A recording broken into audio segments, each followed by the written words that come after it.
All right.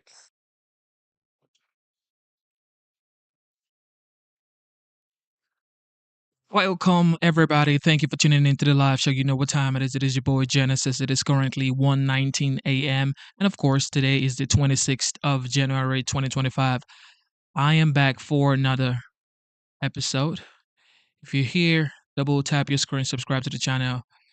Uh, I'm here late today. Well, we've been here this late before, even way later than this. But recently we've been coming here earlier. However, something really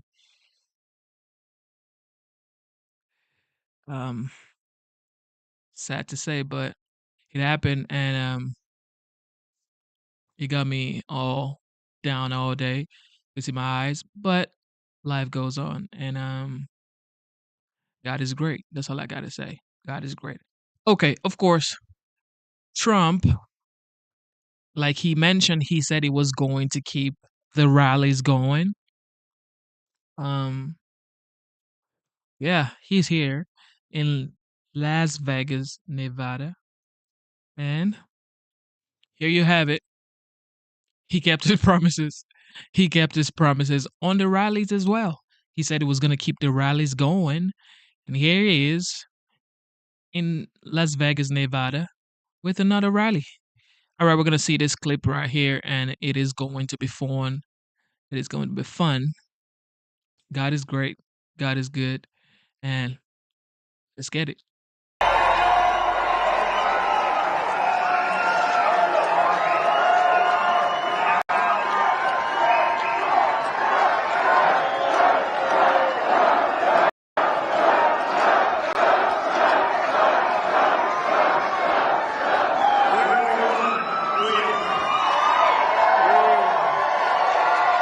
And it's great to be back in this beautiful city to celebrate the historic first week in the White House. That was definitely historic. And I had a lot of help in winning. Joe Lombardo, your governor, is here someplace. Where's Joe? Thank you, Joe. You're looking good, Joe. Thank you very much. What a group. Look at who you have next to you. How can you fail with that guy?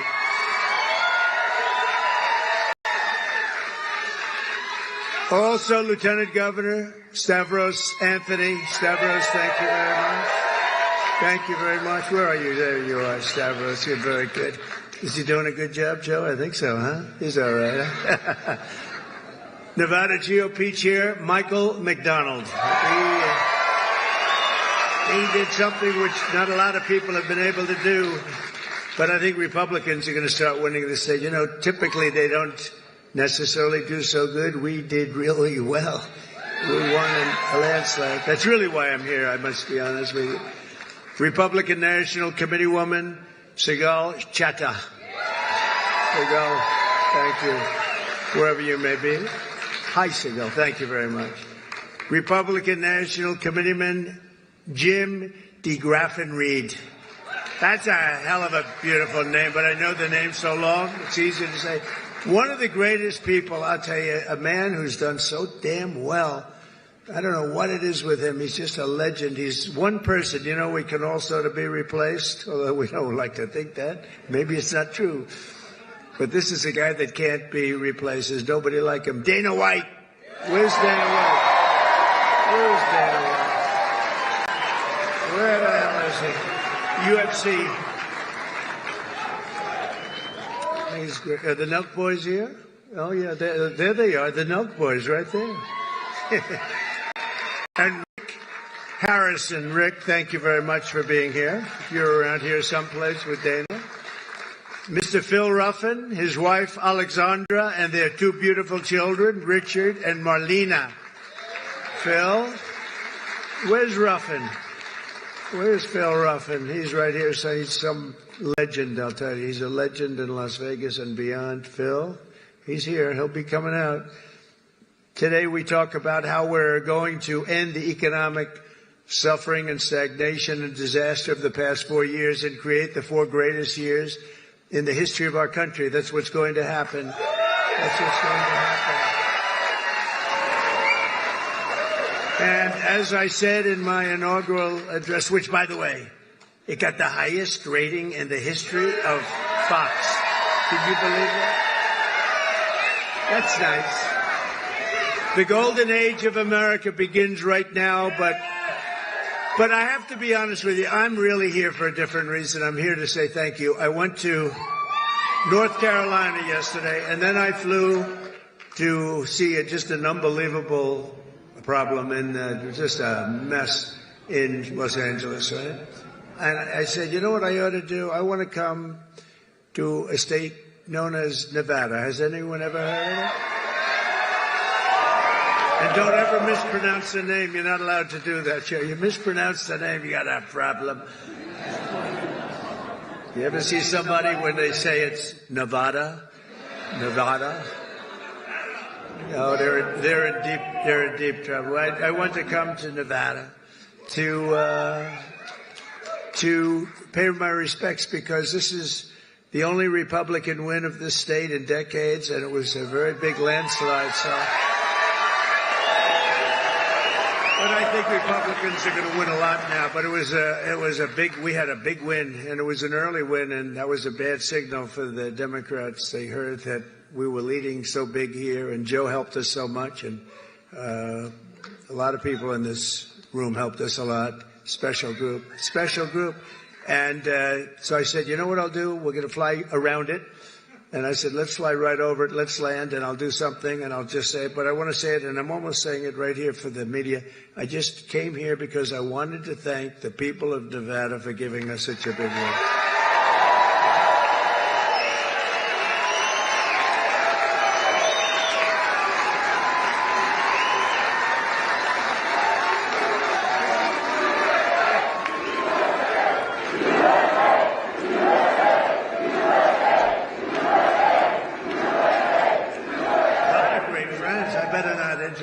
Well, I'll be here all day. Under our leadership, we're going to defeat inflation, bring down prices. We're going to raise those wages. They're going to go up. They're going to go up. Put more money in your pocket, secure our borders, restore law and order to our cities, and we're going to make America great again. And for 4 long years, the last administration waged war on the American middle class and everybody else. They had a lot of wars. We had no wars when I left. We defeated ISIS, and we stayed out. Nobody wanted to mess with us. They had a lot of wars. We're trying to put them out. We'll get them put out. Don't worry, we'll get them put out. We were headed to World War III. I'm telling you, we would have had problems like you wouldn't believe. They shut down American energy, buried you in crippling regulation, imposed hidden taxes, and spent trillions and trillions of dollars on waste, corruption, and radical left lunacy. These were lunatics. The result was the most brutal inflation in a half a century, perhaps ever, in this country. I think ever. And soaring prices for food, groceries, and other household goods. The people of Nevada are now paying nearly $1,200 per month more to make ends meet since I left office. Think of that, $1,200 at least. But since I became the 47th president at noon on Monday, I've been moving with urgency and historic speed to fix every single calamity of the Biden administration that they've created. And this week alone, I took nearly 350 executive actions to reverse the horrible failures and betrayals that we inherited from a group of people that didn't know what the hell they were doing. What they've done to this country, especially the open borders, where they have, think of it, 21 million people came in. Many of them are criminals, murderers. Well, we're getting them out. You see it. You see it yesterday, first day. Our message could not be more clear. America's decline is over. American decline is over. We're laughed at all over the world. Now we're not laughed at anymore, I'll tell you. What the world witnessed this week is nothing less than a revolution of wealth creation for everyone and also common sense. It's about common sense. It really is. We're the party of common sense. On day one, I directed every member of my cabinet to, and by the way, Pete Hegseth got approved.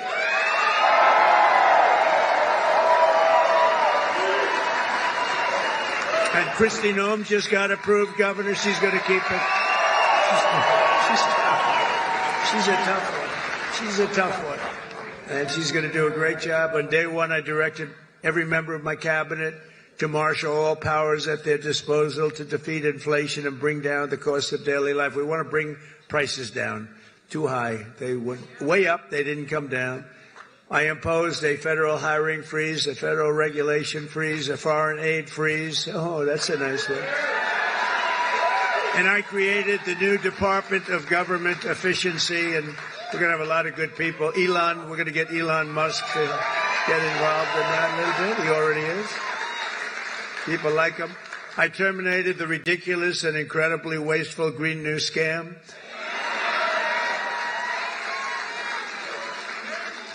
Wasn't the environment supposed to eat us up like in 12 years? But that was like 13 years ago. What happened? We're still here. We're still here. Remember, we have 12 years to live. Remember that? Done by somebody that never even took a course on the environment. AOC +3. Do you remember those three? They were telling us about the environment. AOC +3. This action alone will save hundreds of billions of dollars of American taxpayers' money. I withdrew from the one-sided Paris Climate Accord. And I canceled the insane and costly electric vehicle mandate. Keeping my sacred pledge to America's auto workers. Boy, did we get a big vote with the auto workers, I'll tell you. And the Teamsters. Any Teamster in the room? We got a tremendous vote from the Teamsters. Thank you. They're pointing like one guy on it. But they voted for us in the millions, so we had a lot of Teamsters voting for us. I withdrew from the World Health Organization, where we paid $500 million a year, and China paid $39 million a year, despite a much larger population. Think of that. China's paying $39 million to have 1.4 billion people. We pay $500 million. We have nobody knows what the hell we have. Does anyone know? We have so many people pouring in. We have no idea. We go up, but we're going down a little bit now. You don't mind that, do you? Going to take some bad ones out. I withdrew 4 years ago, but Biden immediately went back for even more money. I mean, he went back, and they offered me at $39 million. They said, we'll let you back in at 39. So we're going to reduce it from 500 to 39. I turned them down because it became so popular. I didn't know if it would be well received even at 39. But maybe we would consider doing it again. I don't know. Maybe we would. They have to clean it up a little bit. But China pays $39 million for 1.4 billion, and we're paying $500 million for 325 million. I don't know. What the hell is wrong with these people? And then when Biden went back in, they immediately went back in. They paid more than we were paying in the first place. They paid more than the $500 million. So they knew they could have had it for 39. They paid more. You wouldn't do that, Joe, right? Now think of it. They know they have a deal at 39, so they went back in at $525 million. What the hell? Man, oh man. It infuriates you, doesn't it? I declared a national energy emergency to unlock the liquid gold under our feet and pave the way for rapid approvals of the new energy infrastructure. The United States has the largest amount of oil and gas of any country on earth, and we may be a very substantially enlarged country in the not too distant. Isn't it nice to see, for years, for decades, we're the same size to the square foot. Probably got smaller, actually. But we might be an enlarged country pretty soon. And one of the things we're going to be doing is drill, baby, drill. Because that's going to bring everything down. It's going to bring everything down. My administration has also begun the largest deregulation campaign in the history of our country, far exceeding. I had the record for you. We had a great economy. We had the greatest economy that we've ever had 4 years ago. But this is going to be better. You watch. This will be better even than the first term. And the reason I got elected was because of the first term. Somebody said, what was the reason you got elected? I mean, you won by so much. I said, my first term. That's all I did. I just said, well, take a look at the numbers. Take a look at the numbers. In total, the Biden administration imposed $50,000 in additional regulation costs on the average American. I mean, think of this. The average American was paying much more than $50,000. And, just think of it. Nobody can even believe the numbers. I promised to eliminate 10 old regulations for every new regulation. So if we put in a regulation, we have to get rid of 10. That's what I did. I did it 1 in 7. We're going to do 1 in 10 this time, which will soon put many thousands of dollars back into your pockets and the pockets of American families. As a result of the reforms, we've just begun to implement economic confidence, and it's soaring. So this week, Oracle, OpenAI, and SoftBank announced Stargate, a $500 billion investment in AI infrastructure, which is going to be very big for Nevada, I have to tell you, the largest in history, and which will create an estimated 100,000 American jobs. Saudi Arabia just said that they're going to invest at least $600 billion. This is because of the election, by the way. And I believe they'll make it $1 trillion. I'm going to ask them to make it $1 trillion. What the hell? The money means nothing to them. You know where they made their money? From liquid gold, right? They got a lot of liquid gold. We have more. We have more than Saudi Arabia. They've got a lot. We've got more. We got more than anybody. We just don't use it because of the environment. These people are crazy. And many other companies likewise are looking to invest, but I don't have enough time to do that. And we have a lot of news conferences. Everybody wants to have a news conference. They're calling up by the hundreds. We want to have a news conference. We're going to invest $12. I said, no, I don't do that. And I said, it's got to be $1 billion or more for a news conference. It's $1 billion or more. Just 2 days ago, because of our tariff plans, Stellantis announced, that's a very good automobile company, the revival of its Belvidere, Illinois plant, saving 1,500 American auto jobs that were previously headed to Canada, along with major investments to expand American auto production in Detroit, Michigan, Toledo, Ohio, and Kokomo, Indiana. Good place.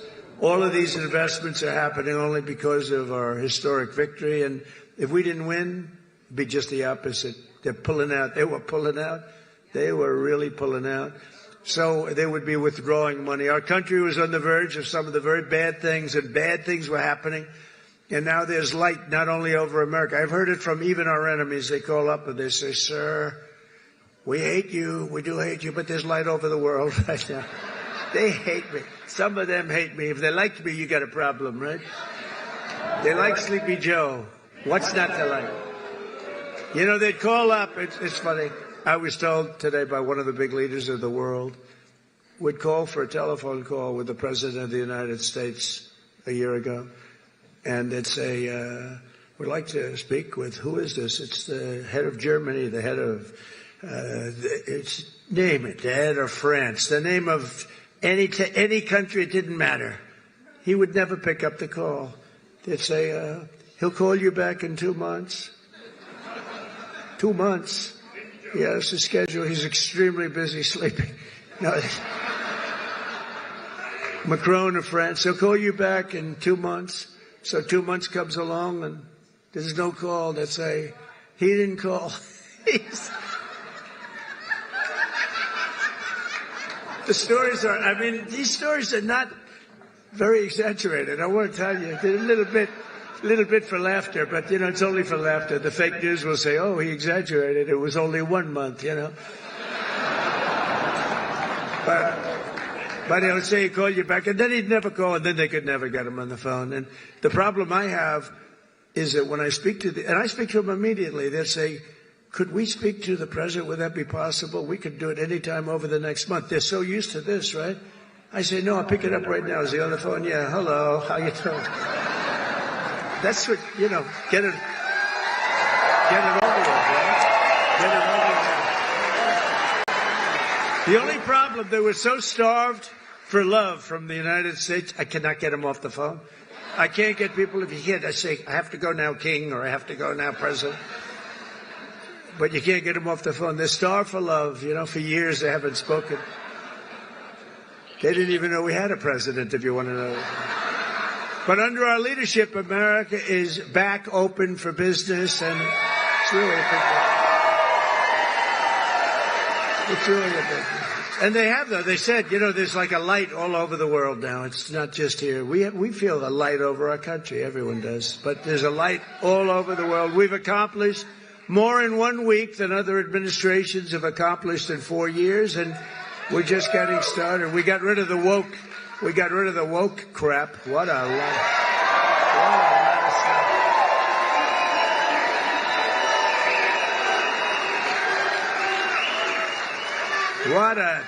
What a lot of crap that was. It was, and these people were petrified of it. I'll tell you, these companies, they run these big companies, they were petrified of it. It was like, I don't think they believed it. I'm sure they didn't believe it. Some I know didn't believe it, but they were so afraid. Near the top of the agenda for our historic Republican majorities in Congress is to pass a massive tax cut for American workers and families. Last year, we campaigned across the country on a pledge that I'm sure most of you didn't hear too much about. Pledge to take the Trump tax cuts and make them permanent, and that's exactly what we're doing. In the coming weeks, I'll be working with Congress to get a bill on my desk that cuts taxes for workers, families, small businesses, and very importantly, keeps my promise for a thing called, and I know you didn't hear anything about this, and I'm sure it had no influence on the state, the fact that we won this crazy, massive majority, a state that hadn't been won by a Republican in decades. But I'm sure you haven't heard, but we're going to get it for you. No tax on tips. No tax on tips.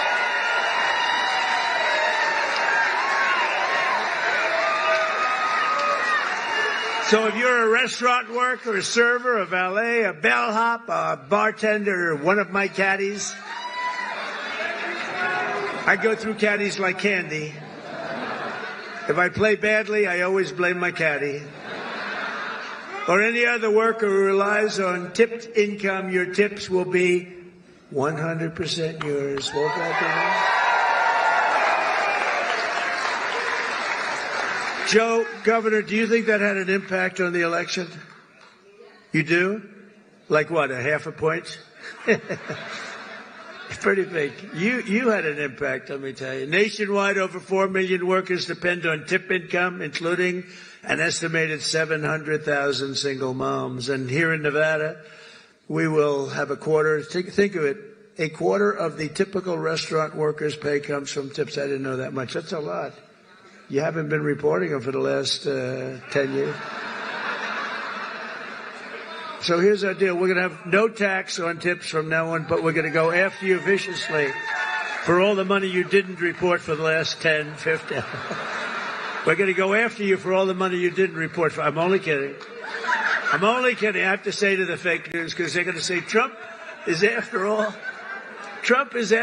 restaurant workers. Many of these workers are some of the very citizens who were hit hard and very hard by the ravages of the Biden economy, which was inflation. When I think of Biden, I think of incompetence and inflation. Not being nice by saying. I'm being nice when I say that.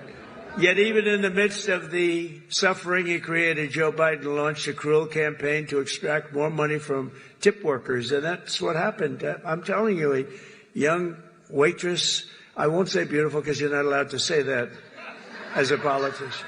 Used to be you could say a young, beautiful waitress. This was a young, beautiful waitress, but I won't say that because I feel like I want to continue my political career. If you call the governor won't say it. If you call a woman beautiful today, it's the end of your political career, so I won't do it. But a young waitress, I think you could call young. You're probably not even supposed to say young. Probably supposed to say a waitress. But a young waitress came up and I said, how are you doing? And in my restaurant in the hotel in Trump, I said, how are you doing? And she said, not great because they're after me so viciously for tips. They just want my tip income and they don't believe me and all of this. And she said, it's terrible. You know, sir, you should have no tax on tips. I said, what? I said, what did you just say? No tax on tips. That was about the amount of my consultation. It's true. No tax. I said, what did you just say? Say those words again. Sir, no tax on tips. I said, thank you very much. You just won the election.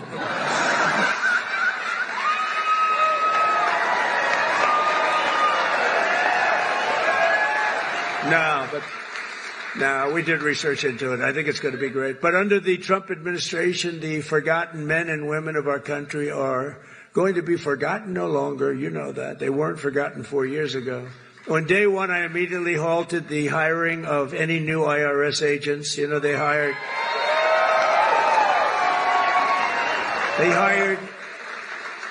or tried to hire 88,000 new workers to go after you, and we're in the process of developing a plan to either terminate all of them or maybe we'll move them to the border. I think we're going to move them to the border. Well, they're allowed to carry guns. You know, they're so strong on guns, but these people are allowed to carry guns, so we'll probably move them to the border. Yeah. She said no tax on it. How about just no tax? You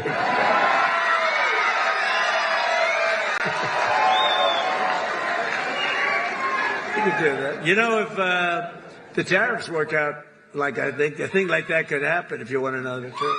You know, years ago, 1870 to 1913, we didn't have an income tax. What we had is tariffs, where foreign countries came in and they stole our jobs, they stole our companies, they stole our product, they ripped us off. And, you know, they used to do numbers, and then we went to a tariff system, and the tariff system made so much money. It was when we were the richest, from 1870 to 1913. Then we brilliantly came in with an income tax. No, we don't want others to pay. Let's have our people pay. And then you had the Depression in 1928, 1929. I call it 1929. That was a bad time, but, you know, you didn't have tariffs, and you had tariffs that ended in 1913. But it was the richest our country ever was. That was President McKinley. In fact, we're renaming the mountain, Mount McKinley.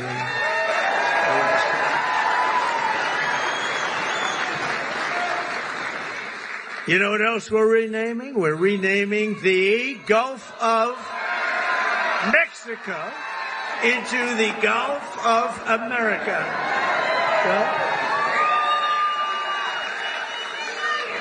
And Mexico, actually, they were thrilled when they heard. They said, that's nice.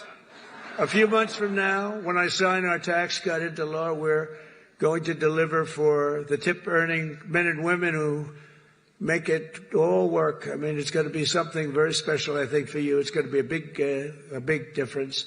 And with us today is Jessica Angiano, an employee here at Circa. This is a nice place, by the way, and I just met your owner. He's a nice man. He's rich, too. Very rich. But Circa's very nice, and a hard-working single mother of two with incredible children. Jessica's struggling to pay for medical bills to remove a tumor behind her right eye. She's had some real difficulty, and she's currently saving up for a second surgery, which will hopefully be very successful, while also paying for her children's daycare. Jessica says that no tax on tips would transform her life. It would make such a big difference. So, Jessica, we're going to get that for you. Where are you, Jessica? You around here someplace, huh? Hi, Jessica. Oh, so beautiful. Very nice. It's working out medically good? Everything good? Gonna be good. Thanks, Gonna. You look fantastic. It's good. You look great. Also with us is Lexi York, a 28-year-old cocktail server here at Circa, who's got big dreams of being an entrepreneur. Lexi says that no tax on tips will help bring those dreams much closer to reach, and she's going to be one of the biggest proponents for it. We're going to have a lot of support when we go before Congress very soon to get that passed. Lexi, where are you? Where are you? Hi, Lexi. Good. We'll get it done. And we're also pleased to be joined by Rosanna Maeda, President and CEO of the American Hotel and Lodging Association, which strongly supports this pro-worker reform. And Rosanna, would you like to come up and say a few words on behalf of so many people? Come on up. Come on up.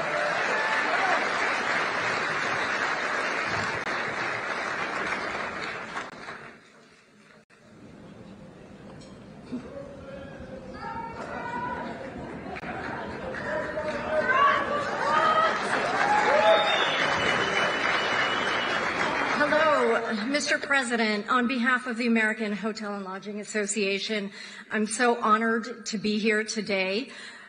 We represent 30,000 members around the country in an industry that represents more than 2 million hotel workers.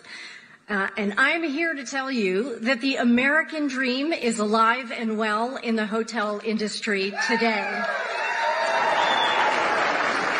It is still one of the few places where you can have and grow your career, starting a job as a housekeeper or a dishwasher or bellhop, to running a hotel, to owning a hotel or a few, and to even becoming the CEO of a global brand or President of the United States. Mr. President, in 2017, the tax bill that you championed cut taxes for so many working families and American workers. It helped small businesses, hotel owners in our country who make up the majority of the industry reinvest in the economy, spurring jobs and growing and strengthening the economy. And the no tax on tips builds on that momentum. And so we're so excited to support you in that effort. That's why we're here today. We stand with you to urge Congress to pass this proposal so that more than the 800,000 hotel workers who benefit from these from tips, many who are here in the room today, representing all types of jobs, from restaurant workers to housekeepers to bellhops and so many others, can take home more of the pay that they earn every day. So thank you for having us and for promoting this proposal.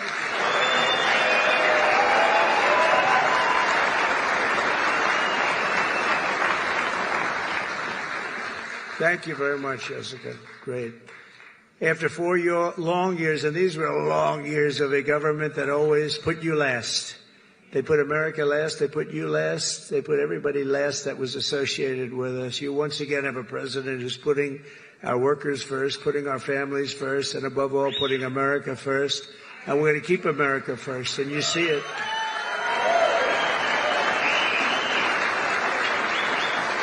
We're restoring our prosperity. We're restoring our borders. We're restoring our strength, our dignity, and our pride.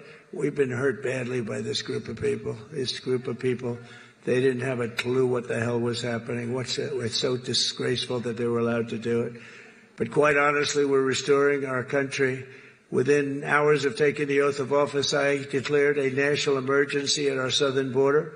I sent active duty troops to the border to help repel the invasion. Tom Homan is leading the charge, you know that. We like Tom Homan, right? Doing a great job. We immediately halted all illegal entry and began sending every border trespasser and violator back to the places from which they came. I signed an order that will designate the cartels as foreign terrorist organizations. It's a big deal. That's a big deal. Biden didn't want to do that. No, I don't want to do that. Biden didn't know he was alive. He didn't want to do it. He didn't want to do that. I always wanted to do it, you know. I mean, think of it. Is that a terrorist organization or what? And we began to leverage the full and immense power of federal government and state government and enforcement to eliminate the presence of all foreign gangs and criminal networks bringing devastating crime to American soil. And we don't allow people to enter our country and to dump their prisons into the United States of America anymore. When we see that, our people are instructed to do whatever they have to do. They can do whatever the hell they want to do. Throughout this week, the heroes of ICE have been hunting down and arresting hundreds of illegal alien criminals.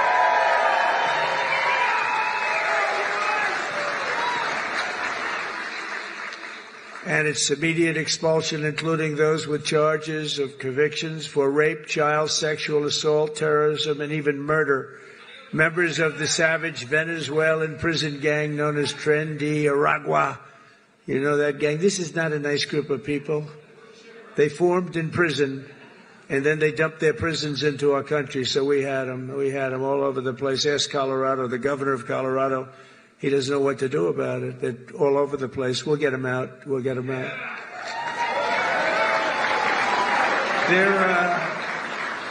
In a sense, they're in the real estate business. They go into a building and they take it, you know. See, when you buy a building, you have to go out and get a mortgage or use your own cash. They just go into a building and take it. And they actually said, well, it's not that bad. They haven't taken that many buildings. Can you imagine that? They haven't taken that many buildings. Oh, they're not that bad. But they're as bad as the bloodthirsty MS-13 gangs that we have gotten thousands and thousands of them out.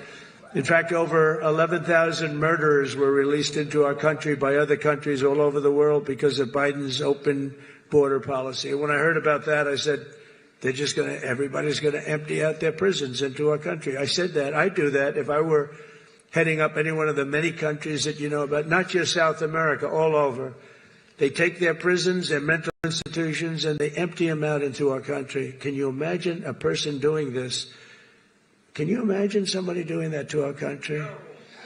For American citizens, January 20th, 2025 was truly Liberation Day. That was really Liberation Day.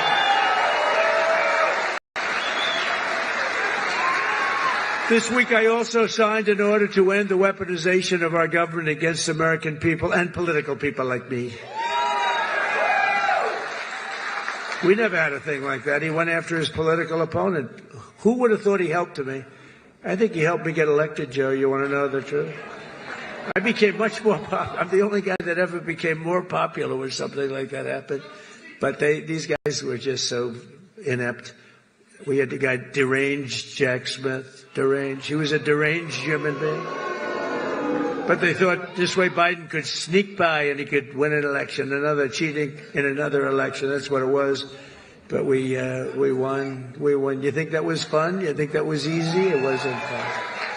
And investigate all of the abuses of power. I pardoned hundreds of political prisoners who had been viciously persecuted by the Biden regime.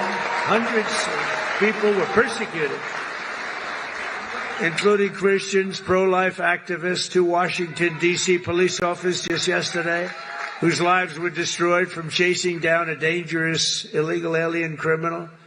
And, of course, I was very proud to pardon the J6 hostages.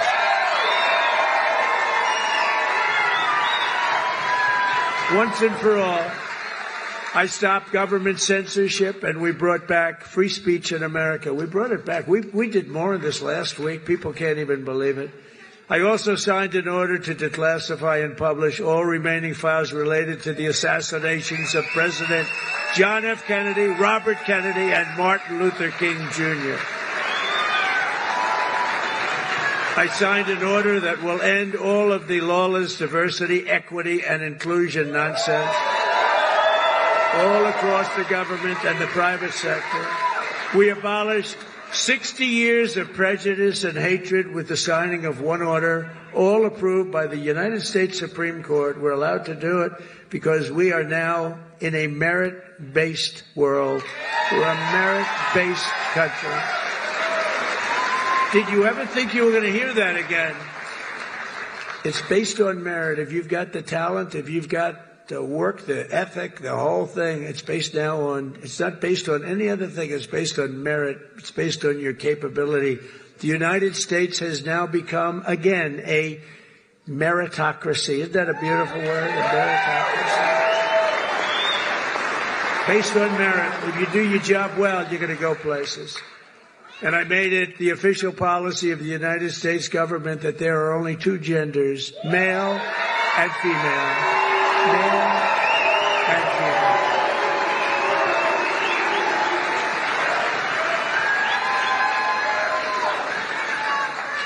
Every single day of my term, we're living by the motto, promises made, promises kept. I kept my promises. It's why we won. It really is why we won. We won because of the past 4 years. We won because of that. But this is going to blow it away. Because when I came in, I had no experience. I didn't do this before. I never did this. I was never a politician before. I was talking J.D. Vance. By the way, hasn't he done a great job? Because J.D. went right to the Senate, and then he went to the vice president and said, J.D., you're really upwardly mobile. He said, you're more so than me. I said, why do you say that? He said, you went from being a real estate developer to the president. That's a pretty big, I never thought of it that way. I guess I'm the most upwardly mobile politician in history. I didn't make any stops along the way. It will be the greatest honor of my life to serve not once, but twice, or 3 times, or 4 times now.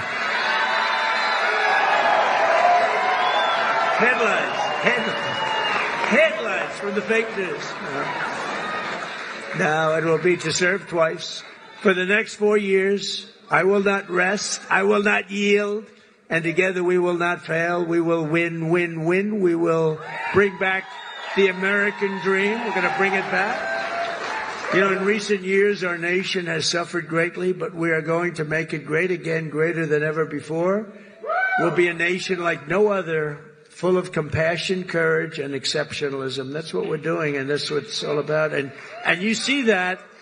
I think you see it more in the last week than you've seen it in years. And I walked up the stairs of that massive plane that's waiting for me, that big 747, and I said, there's no way I'm going to let myself fall, because that was one hell of a... That triple fall was a disaster. I would call that a political disaster. You can fall once, you can fall twice, but you can't fall 3 times. You can't fall 3 times. What a disaster. I've used that in every ad I think I ever did. Our power will stop all wars and bring new spirit of unity to a world that's been angry, violent, and very unpredictable. America will be respected again and admired again, including by the people of religion, faith, and goodwill. We're bringing back religion in this country. We will be prosperous. We will be free. We will be bigger, bolder, and more ambitious than ever before. And together we will make America powerful again. Make America wealthy again. Make America healthy again. We will make America strong again. Make America proud again. We're going to make America safe again. And we will make America great again. Thank you very much. And thank you very much, Nevada. Thank you, Joe. Thank you very much. We'll be back. We'll be back. Thank you. Thank you. Now, there you have it. The legend, the OG. He said he was going to keep doing rallies after he won the election. And here he is in Las Vegas, Nevada. And he's fulfilling his promise. Told you. Promises made, promises kept. All right, moving forward. As you all know, he mentioned here, Pete Hegseth has been confirmed. So, here you go. We have the defense secretary. Check it out. Begin with the breaking news on Capitol Hill tonight. A wild finish to a wild first week. Yeah, it's the first week of Donald Trump's second term. His pick for Defense Secretary Pete Hegseth just got confirmed by the skin of his teeth. This is how you know that this man is actually unstoppable. When you see CNN talking about his first week, always first week, they know he has been working unstoppable. You can never deny the fact that this man is just unstoppable. He was indicted. His home was raided by FBI. He kept going from the courthouse to rallies, to town halls. And here we have it. He is the 47th. And in his first week, he has done more than Joe Biden has ever done. Some people would say in 50 years, but I'll just say in 4 years, okay? Republicans had to pull in Vice President J.D. Vance for that tie-breaking vote. This after Senator Mitch McConnell stuck it to President Trump by voting The Vice President votes in the affirmative, and the nomination is confirmed. That vote was historic. It's just the second time in history that a vice president had needed to cast a 51-50 tie-breaking vote to confirm a cabinet nominee. Vance joking on X tonight saying, "I thought I was done voting in the Senate." Well, McConnell joined Senators Susan Collins and Lisa Murkowski in giving the old thumbs down. He refused to reveal how he would vote until he reached the Senate floor. But now he is not holding back. In a searing statement released just a few moments ago, he wrote this: "The United States faces coordinated aggression from adversaries bent on shattering the order underpinning American security and prosperity." In public comments and testimony before the Armed Services Committee, Mr. Hegseth did not reckon with this reality. Now, Hegseth had faced serious questions over allegations of sexual assault, alcohol abuse, and also financial mismanagement of veterans' charities. He denies all of that happened. And the man he will soon report to is very pleased with tonight's outcome. We just heard that we have a great Secretary of Defense. We're very happy about that, and we appreciate everybody's vote. Are you disappointed that McConnell voted no? I didn't even know that. No, I don't know that. I just heard that we won. Winning is what matters, right? Yeah, that's Talking right. more about this breaking news with Scott Jennings, CNN political commentator and former advisor to Senator Mitch McConnell, and Amisha Cross, also here, a Democratic strategist and former Obama campaign advisor. Good to see both of you. I'll begin with you, Mr. Kentucky, because Senator Mitch McConnell voted no and said in a statement that effective management of the military is a daily test with staggering consequences. And, quote, "Mr. Hegseth has failed as yet to demonstrate that he would pass this test." Pretty scathing assessment. What is the broader message he might be sending to President Trump tonight? Excuse me. Well, look, I think he's saying that he just didn't think Pete Hegseth was qualified for the job. I mean, I read the entire statement, which also wrapped up by saying he looked forward to working with Pete Hegseth together to strengthen the United States military, take care of our troops, and fight our adversaries around the world. So I don't view this as a standoffish vote necessarily. He clearly is going to work with Pete Hegseth because he is the chairman of the Defense Appropriations Subcommittee, which means he'll be right in the middle of all the policy funding decisions that go into the Pentagon.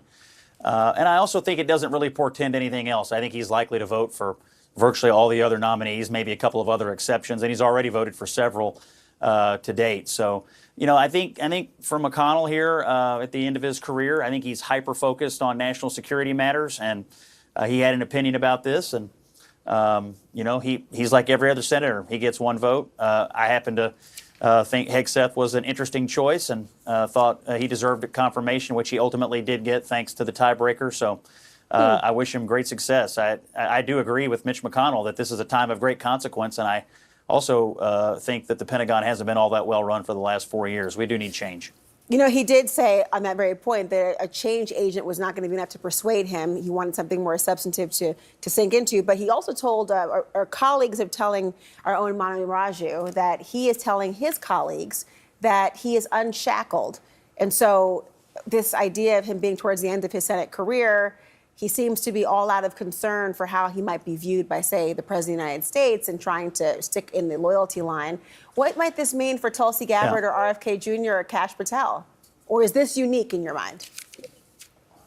Well, I think anybody who's in the national security space is going to get real scrutiny from McConnell, and they should get scrutiny from all the senators. I still think, and I've said this for many weeks, I still think Tulsi Gabbard has work to do to get confirmed. RFK is interesting. I mean, both he and Gabbard are Democrats. I guess Gabbard switched parties, but they're, you know, career Democrats. And so they may get some Democrat votes, which, of course, could change the math on the Senate floor. But I still think Gabbard has some work to do to get confirmed. And obviously, she hasn't come up for any votes yet, but will in the near future. RFK is an interesting guy. I mean, he's a Kennedy, and he's a Democrat, and he's a pro-choice Democrat at that. So my assumption is he may have a fighting chance at getting Democrat votes, which would mitigate some of these Republican no votes. We will see from the Hill, though, Amisha, to what this might mean at the Pentagon. I mean, Vice President J.D. Vance had to cast a tie-breaking vote for Hegseth. This was a razor-thin, obviously, margin. Could that possibly undermine his authority at the Pentagon, where his qualifications were already challenged during his confirmation hearings? Absolutely. And I definitely think that it will, because I mean, we've already seen letters from veterans. We've already seen letters from service organizations that are oriented with several military servicemen across all of the armed services that were, quite frankly, very they found his nomination to be problematic. They found his history to not be one that would benefit this role. They also found that the command that he would be in charge of, quite frankly, one that he was not up to task for. And I think that those people are not going to be dissuaded by the fact that a tie-breaking vote happened today. What we do know about Pete Hegseth is that from a Republican Party that keeps talking about merit day in and day out, this is a guy who does not fulfill any of the tenets of this role or of those who have previously held this role in high esteem, specifically those who were Republican nominees. I think that there were better options available, but at this point, they have who they have, and he's going to have to live up to the muster. He's going to have to figure out how to manage a personnel the size that he is going to be tasked with. He is going to have to manage how to move different products from various places across the globe. He is going to have to manage to understand the backgrounds, the cultures, the specificities of the areas in which we are in conflict regions. Those are things that he has shown throughout those hearings that he, quite frankly, did not have any length of understanding of. So he's going to either have to learn it really quickly, or he's going to have to figure it out on the spot. Either way, that's who they choose. Yeah. Amisha, I wonder if Democrats did an 1 second. I want you to respond, but I want to ask Amisha another question. Do you think that Democrats did an effective job of trying to bring that out? They focused a great deal on the misconduct allegations, alcohol abuse allegations. Given all that you said, why couldn't they make the case that they felt he was truly not fit for this role? Well, I think Democrats had a missed opportunity in actually going after his lack of qualifications. Instead, they chose to go down the route of the allegations that came from ex-wives and his personal background in terms of infidelity. Those are things that might matter to a certain group, but at the end of the day, the things that should matter the most, quite frankly, are those that are the fitness for the job based on the fact that he does not meet basic qualifications. Those are very real things. But Democrats voted how Democrats should have voted in this instance. And I think that, laying this entire thing at the feet of Democrats is problematic because Republicans made this decision. They chose someone who is ill-suited for the role. Scott? Yeah, Amisha doesn't seem to be aware that Pete Hegseth served for 20 years in the United States military, Iraq, Afghanistan, 2 Bronze Stars, an Ivy League graduate. I mean, he has dedicated most of his life to serving the United States military. He is fully aware of where we are engaged around the world because he himself was there and earning. I can't hear you. Hold on. Wait, I can't hear you both. Hold on.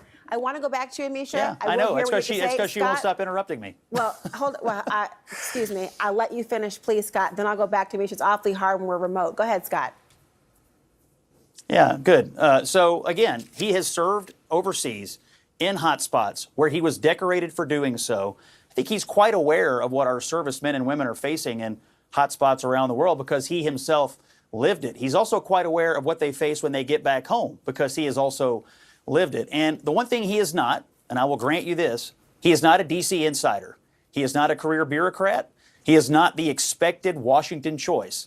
But Donald Trump was also not the expected or desired Washington choice. And I don't think he was elected to make all the desired Washington choices. I think he was elected because people want shakeup in Washington, D.C., particularly at the Pentagon, which has been, I think, tragically run for the last 4 years with embarrassment after embarrassment. So I say, let's give a guy who served this country, who has great credentials and great qualifications, a chance to succeed here. Let's give this man a chance to succeed. I hope he does. We should all hope he does. Our national security is on the line.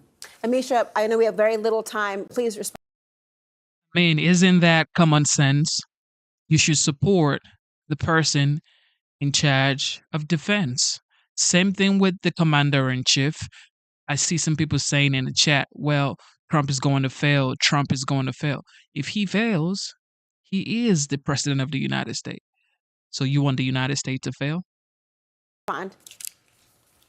No, I agree with him. I do hope that the man succeeds. I think that at the end of the day, our national security is on the line, and we know that there are several unfortunate actors across the globe who want to test that day in and day out. With that being said, I still stand on this man is quite frankly not qualified. I have family members in my own family and in my own lineage who have served 2 decades plus in the United States Armed Forces. That does not mean that you should automatically be Secretary of Defense. This is a guy who became Secretary of Defense largely because Donald Trump liked his culture war narrative on Fox News every weekend. That is not a qualifier to lead the nation's strongest military. We will see how it all. Same thing they said about Trump. They said he wasn't qualified to be a good president. Look what happened. The first term, legendary. And then we brought Joe Biden in because people thought they needed a change because of what happened in 2020. Okay, yeah, goes the change. And everything went straight down. Inflation, everything. The price of food, gas, the border was a disaster. Okay, Ukraine, Russia, Israel, Palestinian people, everybody was just going bonkers. In 4 years. That man said, he set us back for what? Hopefully, Trump fixes all of this like ASAP. He's already done more, though, in 1 week. So, let's see. He's back, y'all. Week 1, with the swipe of a Sharpie, Donald Trump began putting his stamp on the federal government. So fast and furious, you might have actually missed some of what he did in the hurricane of activity. There were pardons. He renamed the Gulf of America. And yes, he did begin a large-scale immigration crackdown that includes deporting many immigrants and deploying American troops at the border. But while all of this grabbed attention and headlines, what you're not reading about is what Trump is doing for the economy, even implementing his beloved tariffs, which he promised to do many times.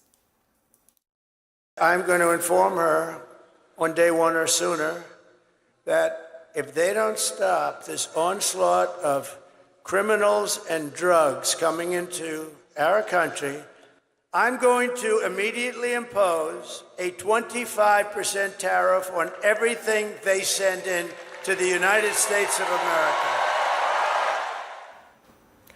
Or doing anything to end the war in Ukraine, which he also promised to do.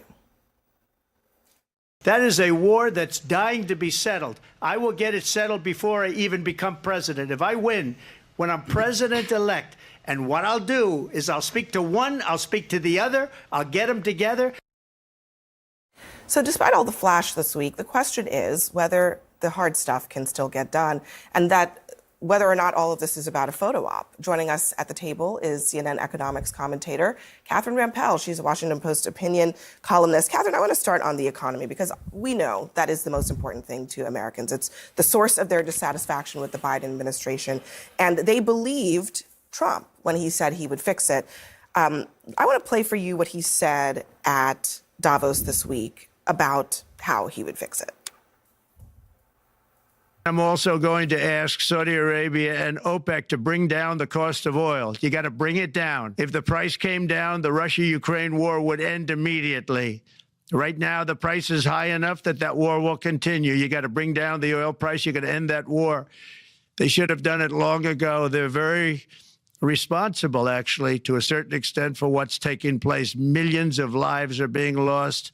With oil prices going down, I'll demand that interest rates drop immediately, and likewise, they should be dropping all over the world.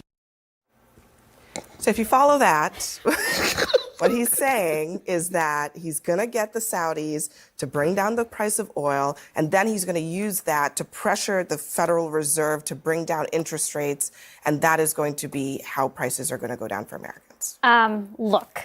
Trump got elected with a mandate to bring prices down. As I have said many a time, presidents do not actually have the ability to, turn the dial up or down on prices.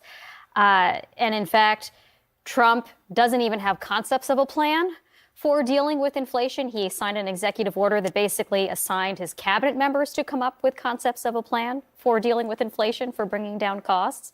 There is a long history, of course, of presidents begging OPEC to pump more oil. And maybe it'll work this time. I don't know. It could. We'll see. But none of that is actually going to address the reason why inflation has been stubbornly high, including that grocery prices continue to be high. Egg prices are now at an all-time high. That's because of bird flu. That's not anything Trump did. But meanwhile, he's telling the CDC to stop issuing data and public communications about bird flu, which is probably not helping the situation. So to the extent that the American public voted for him to deal with prices, I have seen nothing in the agenda so far that would actually achieve that goal. Keep in mind, everybody, keep in mind, this man has only been president for what? 6 days, 1 week, right? Today is Sunday. He's been president for 5 working days. Okay? 5 working days, Monday to Friday, Saturday and Sunday. He's still working anyway because it was in Las Vegas, Nevada today. Oh, yesterday, Saturday. And these people are already crying. The border is already sealed. He declared a state of emergency. A state of emergency, the border, the southern border. You have troops at the border right now. ICE is already doing their work. So it's like, what are you talking about? He's talking to different leaders of the world. People are already investing billions of dollars into the United States. The Saudis, he wants to take he wants to turn up the dial to $1 trillion. And these people are crying. It's like, what are you doing? Can you just support the commander in chief? Lower gas prices, lower costs. That's fuel costs impact everything up and down the supply chain.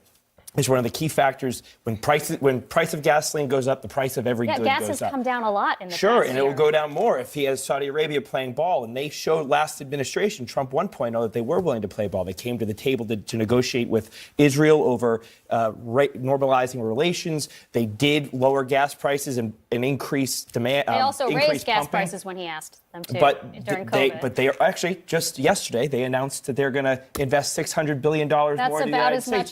That's about as much as they committed to buying weapons under Biden. But wait a minute. We can't have it both ways here. We can't say that it's true that lower costs of fuel bring down prices and yet say, as he's hammering on drilling and getting the international markets to increase their supply, that he isn't talking about prices. He quite literally is in inflation. Oil production in the United States is already at an all-time high. We are producing more crude oil in this country than any country has in history ever. The problem is not oil supply at this point. That's not the main issue that consumers are facing.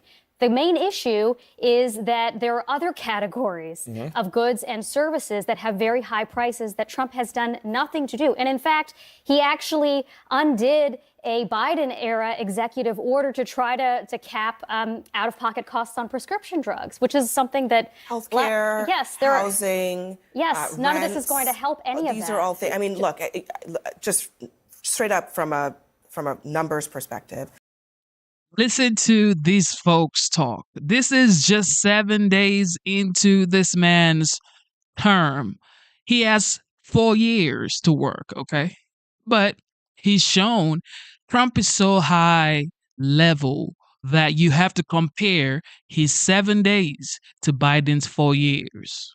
She just said the $600 billion that the Saudis are investing into the United States, courtesy of the legend OG 45th, now the 47th Donald Trump. She's comparing it to Joe Biden's whole 4 years. This man has only been here for 7 days, and she's comparing these 7 days to Joe Biden's 4 years. I'm proud of Trump, and I'm proud to say I voted for Trump. This is what high level means. When you work nonstop, your enemies, they don't know what else to do. They just go helter skelter. The things that contribute the most to people's pocketbooks are going to be those big ticket items. And it is also true that Trump has said and done nothing to address those things. He's been president for 4.5 days. He has also talked massively about cutting red tape and the regulatory thing that makes building impossible, to help the housing thing, finding more lands to develop on. He's talked about a bunch about how to grow supply base in this country across all sectors, get more people back to work. All those things go to inflation. Meanwhile, get more people back to work. I'm glad you brought that up. Because not only is he threatening to deport a large portion of people who are here illegally, he's also planning to de-document people. He is cutting off.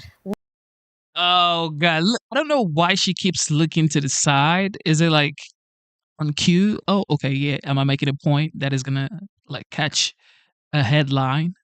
Things But go meanwhile, to inflation. get more people back to work. I'm glad you brought that up because not only is he threatening to deport a large portion of people who are here illegally. He's also planning to de-document people. He is cutting off legal pathways to come here. In fact, a few minutes ago, the New York Times just reported. Man, who would trust the New York Times like that? But okay, moving forward. The CBP One app, that's what she's talking about, I guess. He shut it down. Like he promised he was going to shut it down. So there's nothing new. Everything he's doing, he campaigned on those things. He said he was going to do it, and now he's done it. And the 77 million point three people who voted for him, they're happy. Matter of fact, a lot more people are happy because they're beginning to have safer communities. If you check, New York just reported that they've never been this safe for the past 5 days. Go look it up. Okay, we could put up the link up here. We could check it out up here. New York reported that for the past 5 days, for the last 5 days, New York has been safe. More than they've been in 4 years. Go look it up. That he is ending the parole program that allowed Ukrainians to come in here and potentially causing all of those people to lose their work authorization. And the majority of Americans, as Harry Enton reported on this network over the past couple of days, not only support deporting illegal immigrants. These are legal immigrants. Why don't you let me finish talking? Exactly. Let her talk, yo. You had your time. You had your time. Let her talk.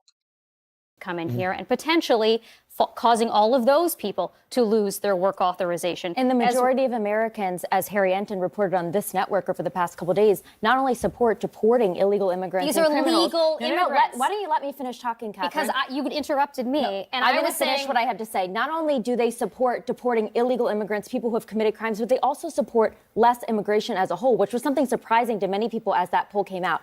In the past 4 days, President Trump has done. This is not a bait and switch. This is the reality. You just don't want to hear it. No. In the past 4 days, President Trump has done more than Biden did in 4 years. That's the reality. He continues to keep promises that he made to the American people. When you talk about oil and gas, he cut burdensome. Oh, this is what I like. This right here is spicy.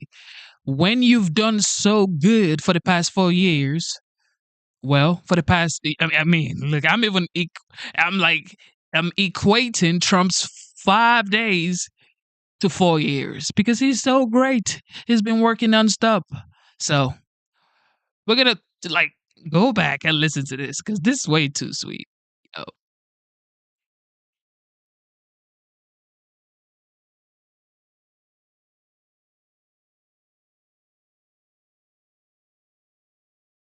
This is what happens when Trump becomes the president of the United States.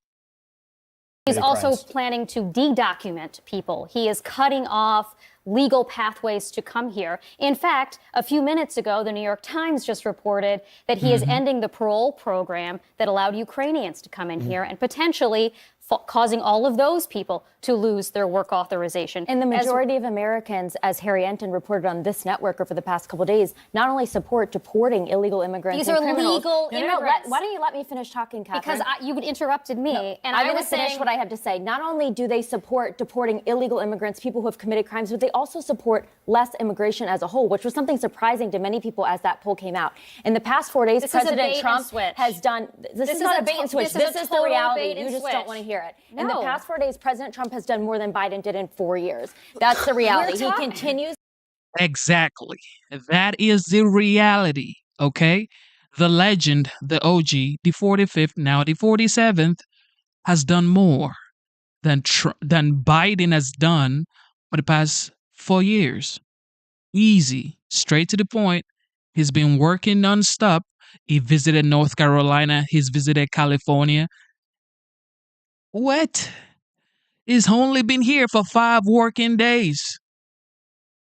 There is no way that Biden would have done this. Biden was walking into the Amazon rainforest to talk to the jaguars. He was sleeping in Angola, falling off airplane stairs. couldn't find his way off stage. I mean, what do you expect? Some people even say Trump has done more than Joe Biden for the past 50 years. I think I would support that. Yeah, I would support that. Let's listen. To keep promises that he made to the American people. When you talk about oil and gas, he cut burdensome regulations just in those first couple of days. In the long term, will help on the gas prices. Madison is pointing. Exactly. Okay. It's over. Now you have a competent person in the White House. Deal with it, okay? Deal with it. That on the immigration issue, Trump ran on the most extreme of plans, right? And the American people knew that. They voted for him, yes. However, he also did, the economy was essential, maybe the central issue in this country. And again, he's done a lot of things this week. You mentioned a bunch of things that he's promised to do, but has not actually done. Yeah. But one of the other things, I mean, this conversation just reminds me that this is a flood the zone moment for the country, okay? And here's what James Carville had to say about how Democrats ought to be handling it and are handling it. Because usually people put something out and it would be the story of the day, and then you could follow that and they'd defend the story and people would attack it and you'd go ahead. Now he has 10 things out there. Of all of the things that you mentioned, what should the Democrats focus on? What they will end up doing is what they always do. They will focus on all 10. And they will do no good. Steve Bannon, I think the guy was right. He said, we're just going to flood the zone with shit. And we're now flooded with shit. And we just don't have a response. We just don't. Have Democrats basically failed the test here? I mean, Trump was basically trying to give them so much stuff to deal with that they can't hold any of it in their hands at the same time. Well, God for me be the one to defend Democrats. When I was going to lead this segment and you stole my thing on the Fast and Furious meets Dumb and Dumber. And I think that what we've seen is a whole bunch of stuff that is crazy. And look, at the end of the day, to your point, TW, if he did half the, almost said a bad word, if he did half the stuff that he said he was going to do, I'd be all in. And I don't wish him any ill will. I just think that I've done this long enough, and I grew up on a farm in East Texas enough to just know what I see when I see it. And he says what people want to hear. And when it comes down to doing it, there wasn't a bunch of workers behind him at the inauguration. They were the richest 5 people in America for a reason. And that's because he's going to take care of those folks. And maybe he takes care of some working folks well. I hope that he does. But when he don't, this is when these chickens are going to come home to roost, because there's a midterm election in less than 2 years, and we will see. But Chuck, did you not? A lot of stuff go ahead, just for show, okay? Let's be honest. Right, it's red meat. The flights, the deportation flights, big tweet from the press secretary today saying they're starting again. They didn't really ever stop, except that now they're happening with military flights, which, according to DOD, costs, by my count, I'm not good at math, 3 times at least as much as a private charter flight, which is what the government especially if they can't land. Those C-130E, I mean, those numbers are astronomical. If I could give the Democrats some advice right now, it would be weird advice. I would actually tell them to do less. The Democrats have so many problems in their own house. There's such a crisis of leadership there, messaging there. Deal with that. Do less. I personally believe that a lot of the Trump agenda is going to be catastrophic for America. I think you're going to see prices raised when you look at farms all over the country with not having workers. These farmers, some of them Trump supporters have already said this. I think you're going to see people actually be uncomfortable with some of the images that they see coming out of these ICE raids. I think you're also going to see Americans not just inconvenienced in these ICE raids, but also potentially harmed, detained, hurt. So I think a lot of this stuff is going to backfire. And if it's me and I'm advising them, play it a little slower.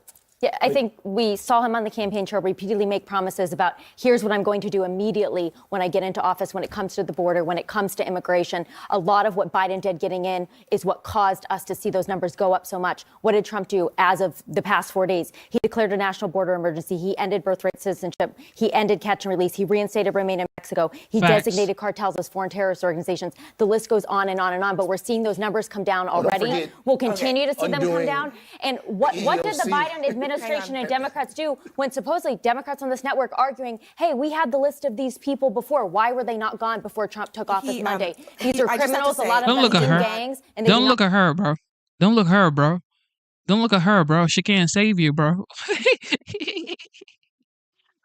The guy with the hat is looking like, yeah, she can't save you, bro. She's speaking fact. The lady on the left, she's speaking facts, yo. Birthright citizenship. He ended catch and release. He reinstated remain in Mexico. He designated cartels as foreign terrorist organizations. The list goes on and on and on, but we're seeing those numbers come down already. We'll continue to see them come down. And what did the Biden administration and Democrats do when supposedly Democrats on this network arguing, hey, we had the list of these people before. Why were they not gone before Trump took office Monday? These are criminals, a lot of them in gangs, and they do not belong in this country. Because Venezuela won't take them back. Well, we'll see the Supreme Court will ask the question about that, but it is a promise he made that in Mexico. I just want to ask you one quick thing because we got to go. Are you okay with the White House using the most expensive means to deport immigrants just for a photo? All right, here we go. I want them out of the country. I want to see our communities safer. I've talked to people who have been impacted by this, who have been victims of violent crimes at the hands of illegal immigrants. We have a crime problem in this country as it is. We've talked about it on the show. And the last thing we need is people who aren't even legally supposed to be here adding to that problem. But they can't even that is land the military. NBC report. How is that not an answer? How is that not an answer, yo? Oh my God. She cooked all of them. She cooked them fast. Repeatedly make promises about here's what I'm going to do immediately when I get into office, when it comes to the border, when it comes to immigration. A lot of what Biden did getting in is what caused. She cooked them. Yeah, we got to see that again one more time. She cooked all of them. Weak.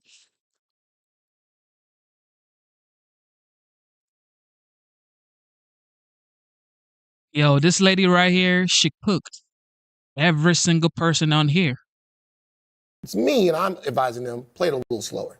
Yeah, I think we saw him on the campaign trail repeatedly make promises about here's what I'm going to do immediately when I get into office, when it comes to the border, when it comes to immigration. A lot of what Biden did getting in is what caused us to see those numbers go up so much. What did Trump do as of the past 4 days? He declared a national border emergency. He ended birthright citizenship. He ended catch and release. He reinstated remain in Mexico. He designated cartels as foreign terrorist organizations. The list goes on and on and on, but we're seeing those numbers come down already. We'll continue to see them come down. And what did the Biden administration and Democrats do when supposedly Democrats on this network arguing, hey, we had the list of these people before. Why were they not gone before Trump took office Monday? These are criminals, a lot of them in. It's so fun. Look, it's so funny. The guy with the hat is looking to the right, like, save me. No, nobody can save you, bro. She's cooking, and you are being cooked. So you better enjoy the soup.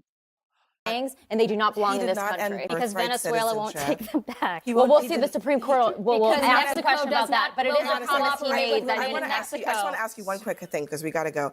Are you okay with the White House using the most expensive means to deport immigrants just for a photo op? I want them out of the country. I want to see our.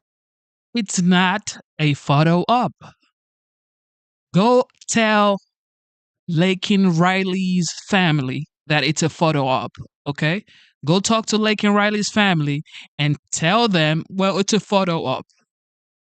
Nah, it's not a photo op, okay? It's real life, and it's affecting real people, okay? It is. Illegal migration is a crime. Our communities safer. I've talked to people who have been impacted by this, who have been victims of violent crimes at the hands of illegal immigrants. We have a crime problem in this country as it is. We've talked about it on the show. And the last thing we need is people who aren't even legally supposed to be here adding to that problem. But they can't even land the military. NBC reported earlier today that Mexico turned away the military jet that was carrying the deportees because it was an insult to Mexico. Well, President Scheinbaum, she's gonna find out. You're gonna F around and find out. Not taking the flight. Yeah, President Scheinbaum gonna find out. But you know how all of this world leaders act. They act like they got some supreme power until they bend down and kiss the ring. She about to kiss the ring in 2 seconds. I promise you that. elsewhere, but they're not going to stay here. All right, guys. They're Mexican nationals, But they're not Americans, and that's not where they're going to be. She just said they're Mexican nationals. They're not American, yo. Like, these people would support anybody else but Americans. They would support anybody but not Americans. The Mexican nationals. Mexicans. Supposed to be here, adding to that problem. But they can't even land the military. NBC reported earlier today that Mexico turned away the military jet that was carrying the deportees because it was an insult to Mexico. Then they'll go elsewhere, but they're not going to stay here. All right, guys. They're Mexican nationals, but they're not Americans, and that's not where they're going to be. And she said that with a smiley face. She said that with a smiley face. You can never make this up, yo. All right, Proud Boys. I want to begin with where people have seen you most recently. In your latest statement today, you talked about what happened. You don't like what happened, especially to police officers, but you called the prosecution for yourself and so many others a miscarriage. Do you see what you have done as anything wrong? I don't see it as what I've done anything wrong. I was improperly indicted. I do see it as a miscarriage of justice. And I think, like I said before, I can't condone like assaults on a police officer, but I think President Trump said it right. He was going to go case by case, and he did. And it wasn't the actions that he pardoned. It was a miscarriage of justice that he pardoned, why he pardoned. And isn't that one and the same in the end, though? No, it's not, because the process has to be fair, right? If the process isn't fair, then the process is corrupt. If the process is corrupt, therefore the only solution to this is a pardon. What part of the process do you feel was unfair to you? I think starting the biggest one, because I don't think we have enough time in this show for me to talk about all those things, but I think the biggest problem that we had is the jury pool. It wasn't fair not only to the J6ers, but it's also unfair to those jurors to be seated. An example in my case, the judge asked, it was simple question. How do you feel about the Proud Boys and Enrique Tarrio? And they said a whole array of things. They said white supremacists, Nazis, all sorts of things. But Enrique, assuming it is as it's supposed to be when you have a jury, when you have the voir dire process, and they are instructed to follow the evidence. Part of the evidence that was presented included text messages from you, correspondence as well. Do you think that those same pieces of evidence where you seem to condone and encourage, do you think, and by the way, part of those messages include saying things like, you're proud of my boys and my country, don't effing leave, make no mistake, we did this. How would that have been different in any other part of the country or a juror? Those statements were made publicly on my public parlor. They weren't made privately, and they were made after the fact.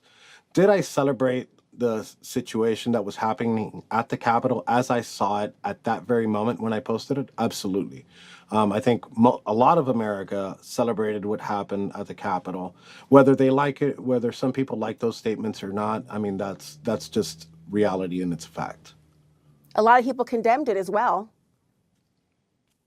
I wholeheartedly agree, and they have the rights to their opinion, and I'll defend their rights to say that, just as I defend the rights of anybody's opinion on what happened on January 6th. And I don't think it was a revision of history. I'm sorry, go ahead. No, I want you to finish your point, but I just remember your sentencing. You called it a national embarrassment.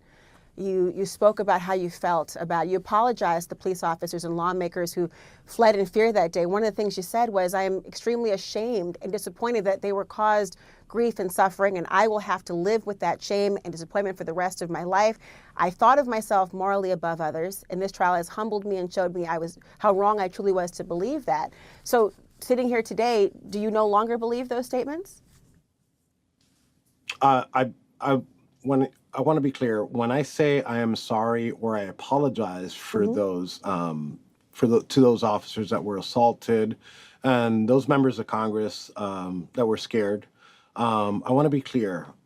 I said I'm sorry for it, but then I said, but I it wasn't because of me. It wasn't because of my actions that occurred. It's just me being sorry for what happened that day. And, I truly was. So I do stand by those statements.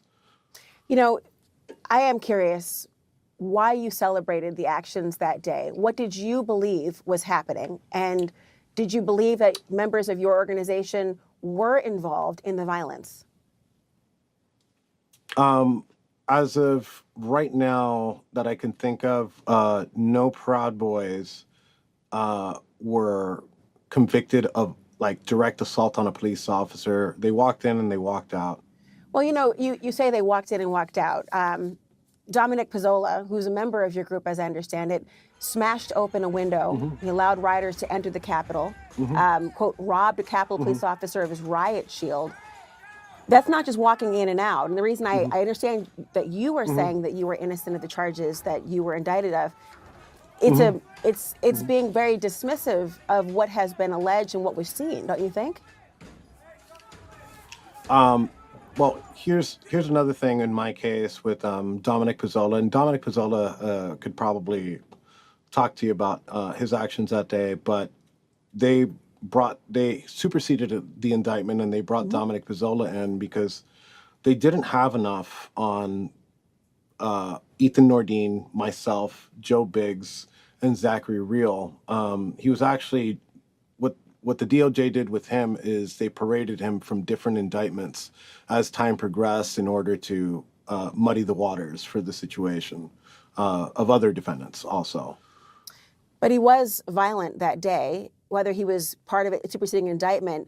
I wonder, you have been known as the leader of the Proud Boys. I know in recent statements you have said that the media should no longer refer to you as the ex-leader and that you're not providing, as of 4 years ago, information on the structure of the Proud Boys. But assuming you are viewed as the leader of the Proud Boys, do you take any responsibility for how members of the organization conducted themselves? I can't take responsibility for something that I didn't do.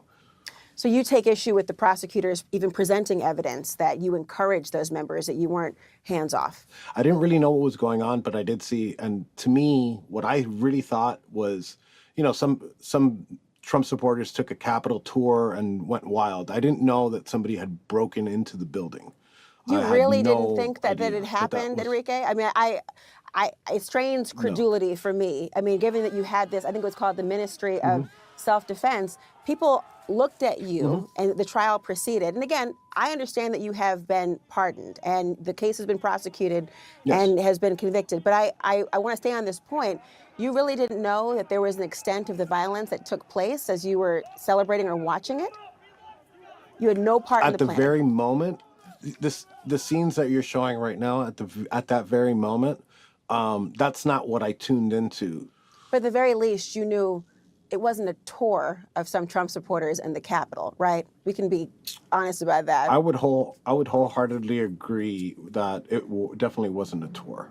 I was really curious, Enrique, when I heard you talk about, after getting out of prison, that you wanted retribution. Against who? How would you get it? So let's talk about what retribution is, because I did, in most interviews, I did clear up what I meant by retribution. I meant investigations. So they need to be investigated. And if they did everything correct and they did everything by the book, there shouldn't be anything for them to worry about. Who's the they? There shouldn't be. What is she saying? Who is the they? Pretty obvious. And then here, I want to be unequivocally clear that by no means am I asking for violent retribution to anybody. I don't condone any violence towards. No violence, okay? We do not condone violence. I do not condone violence. I don't, advise anybody to go do violent actions, okay? Don't be out there committing crimes and saying, I support Trump. Nah, don't be committing crimes, okay? Relax, all right? Exercise your right. Don't be committing crimes, okay? He's pretty articulate. Any elected official, actually, I don't condone violence to any human being, but I do think that that it needs to be, the process needs to be investigated. And so who would you be investigating? The prosecutors, the attorney general? What does that look like? I mean, I'm not in the legal field, but I think we should start from the top to the bottom. I think we should start with Merrick Garland, move our way down to Matthew Graves, and specifically in most of these J6 cases, some of the lead prosecutors in this case. Do you believe that, given the platform that you have, Enrique, and frankly, the clout you have for those who follow you, that you have invited an investigation that may not be above board or that might result in people who are not officially in the law enforcement community or investigative capacity, that they might take it upon themselves to kind of have a vigilante approach, even if nonviolent? I don't think that anybody should be vigilantes and do it themselves, but to talk about the investigations themselves, it speaks to a broader issue, the broader issue of how many laws we have in this country. So the criminal justice reform is something big, and it's something that needs to be talked about more. Would you be willing to, or are you seeking an invitation from the White House to discuss those very ideas that you have about reform? Have you been invited or had any correspondence with President Trump or any member of his administration about that? I wish I had Trump on speed dial, but unfortunately I don't. But no, I have not been contacted by the administration, but I would love a chance to speak with the president about criminal justice reform. We'll see if he does invite that conversation. Trump is most likely going to talk to one of these boys. I don't know, but he is most likely going to do it. Kara, you know these men very well, and their egos very, very well. How do you think this is going to end? Probably badly, and yet not. They'll do, they recognize how inexpensive it is to buy their way into politics. And as politics started to encroach on them with regulation, of which there are none, they decided to employ their money and their means. And their first person really was Peter Thiel, who went out and spent very little money to get J.D. Vance into the Senate, I think $25 million, something like that. Very inexpensive for these people.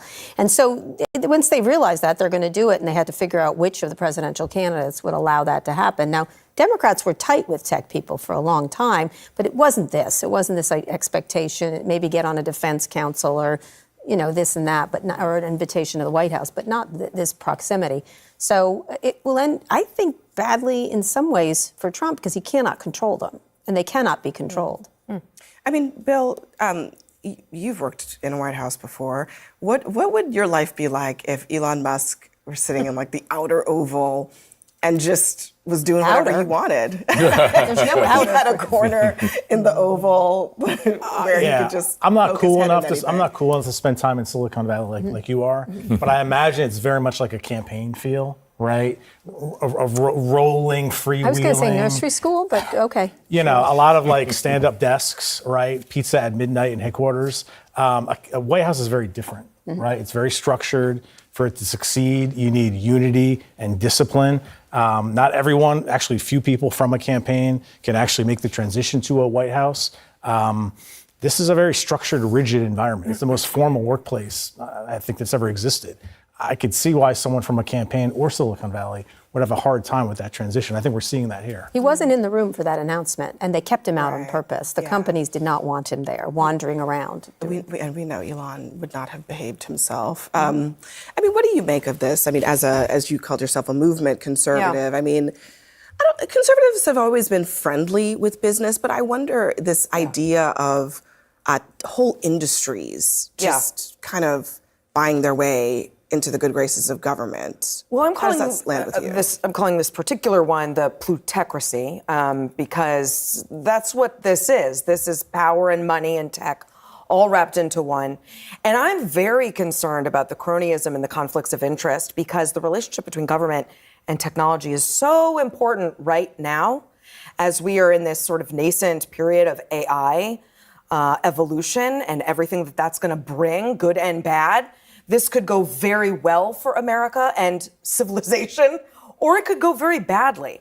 And I'm worried that these relationships and the money and the politics is going to pollute science and vice versa, the other way around, that tech is going to pollute politics if it isn't polluted enough already. Yeah. But this is a very important time for tech. I mean, tech is like any other. I mean, I think we still talk about tech as if it's this little baby. Oh, it is not. Right. Okay, no, it's actually the most powerful industry now, second maybe to oil and gas in the whole world. First. Right. So First, the top 10 valued companies are tech companies. They are not a little baby that needs to be coddled.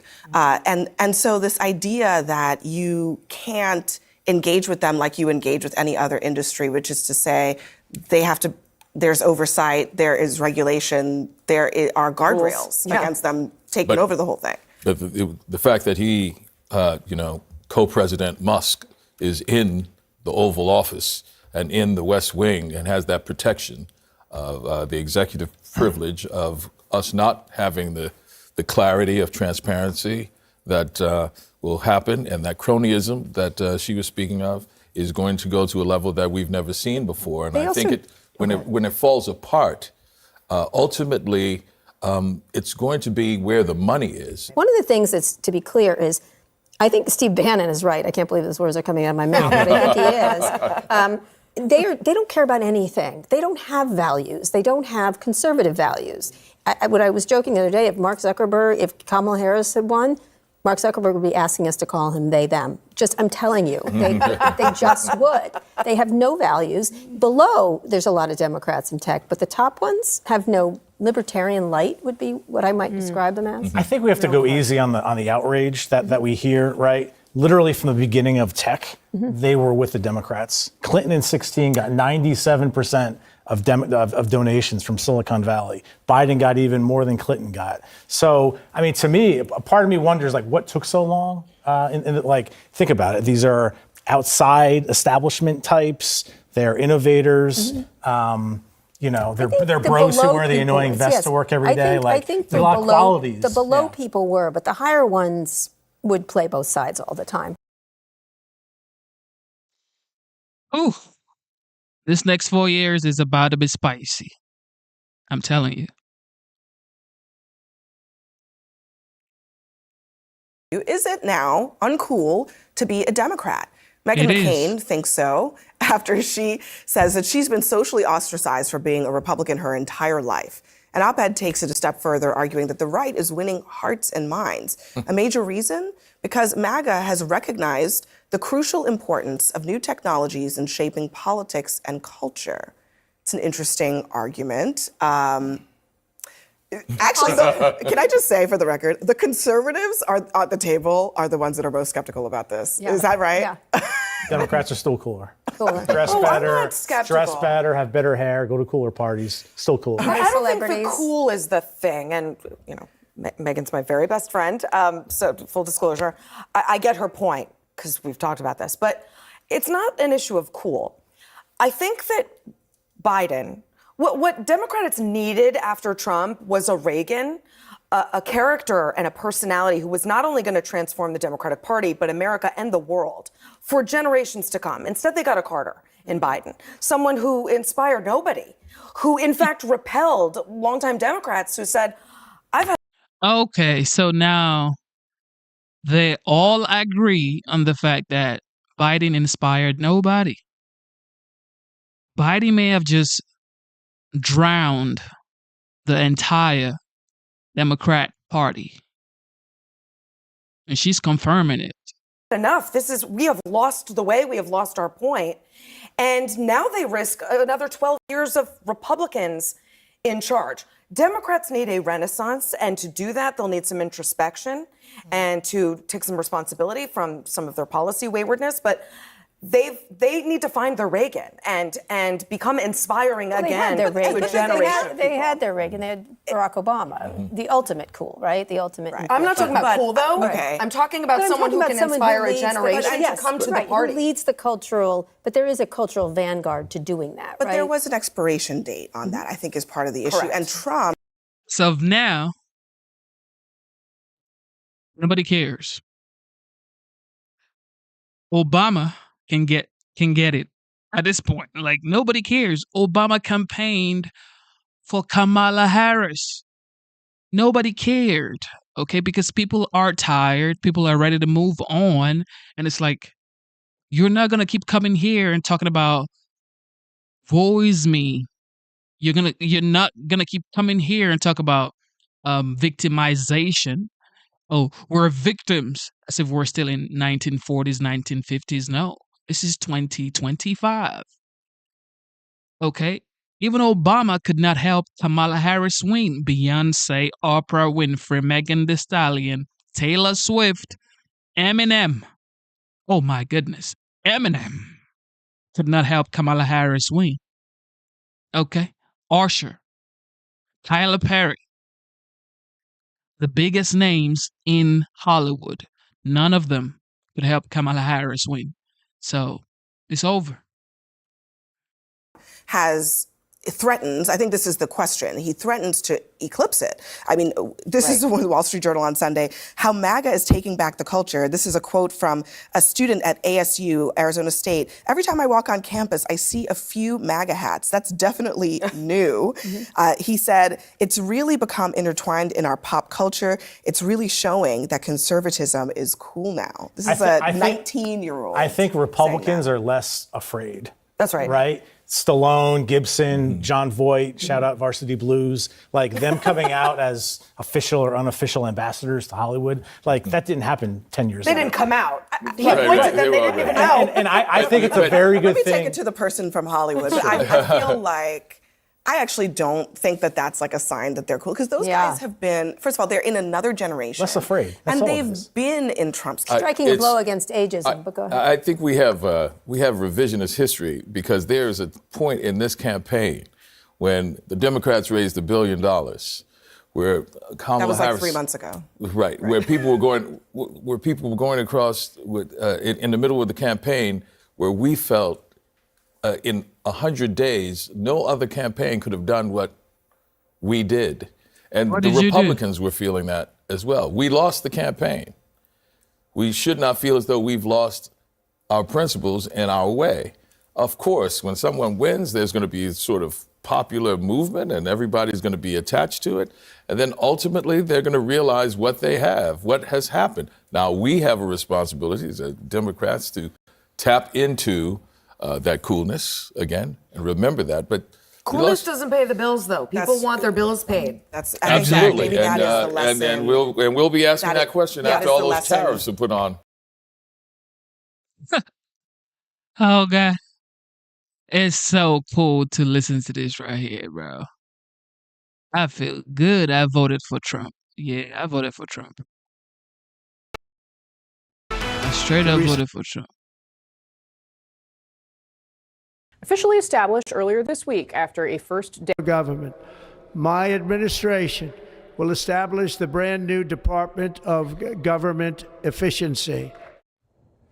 President Donald Trump's new Department of Government Efficiency, or DOGE for short, officially established earlier this week after a first day executive order. The new entity, which plans to try to slash billions. Now we're seeing this. Okay. Let's come to a more recent conversation. Right here. Who pays the tariff?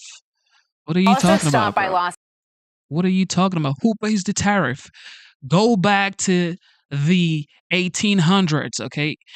Go back to the early 1900s. Tariffs were the reasons the United States became a powerhouse, okay? Go do your due diligence, all right? Tariffs has been used for ages by the United States to become wealthy. Okay, there was no income tax. when tariffs were being used. All right, so go check it out. I'm not trying to be your teacher. Okay, just go do your own research. There was no income tax because we had legendary tariffs. Okay, tariff is gonna make everything expensive. No, tariff is gonna make the United States wealthy again. I love this. Los Angeles yesterday before arriving in Vegas to tour the devastation left by the wildfires in California. And Governor Gavin Newsom showed up to the tarmac uninvited. After that, the president put Democrats on blast for far-left policies that are stopping fire victims from rebuilding their homes and their lives. You have emergency powers just like I do. Yes. You can do everything within 24 hours. Yes. And if individuals want to clear out their property, they can. Everyone's standing in front of their house. They want to go to work, and they're not allowed to do it. And the most important week thing is is a for long people time. to be safe. They're not safe. And without your help, they're only going to get $43,000 from the federal government. Trump. Oh God, Trump is the ultimate, bro. He is the ultimate. Like last summer, we made a live stream, and I said, Trump is the ultimate warrior. And we had Wolverine and Trump. He is the ultimate warrior. He destroyed. Matter of fact,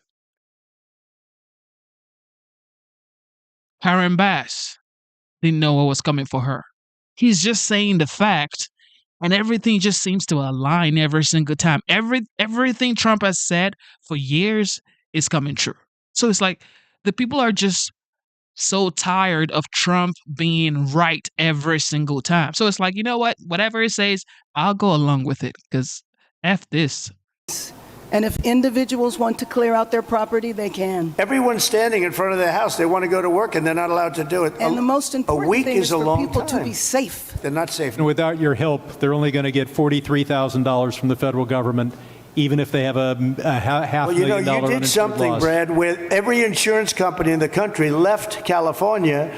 That's why you have no insurance, because you made it so impossible. I'll tell you this. About my thinking. I've never seen a state where almost nobody has insurance. We had a lot of insurance companies pull out, but I have no and idea. the insurance companies actually have been warning you. I loved the transparency of all of that. Yeah. This isn't the only disaster Trump says was mishandled. He thinks FEMA botched the North Carolina hurricane recovery so badly that he wants to get rid of them. We'll begin the work of fundamentally changing, terminating, or overhauling FEMA. FEMA's been a disaster. Do you know, I thought one of the most remarkable things we saw were both of these events. Mm-hmm. He turned it over to the victims of the, hurricane and also the wildfires. Yeah. I don't think we've ever seen a politician do that before. Yeah, because you don't know what they're going to say, and they may be able to bash you. But in this case, he's been in office for a few days. So, yeah, the Democrats failed on this. They failed their people. Policy that conservatives told them not to pass, they continue to do so. And when you get liberals that have these wish lists, things that seems like good ideas, it just doesn't work. And now people are facing the consequences of the policies that the people they voted for, honestly. Well, and Brian, Congress is going to be dealing with this, too, when they look at some of the disaster relief. Really, do you think with California there should be some conditions involved to get forest management under control, the water mismanagement that they've had as well? Yep.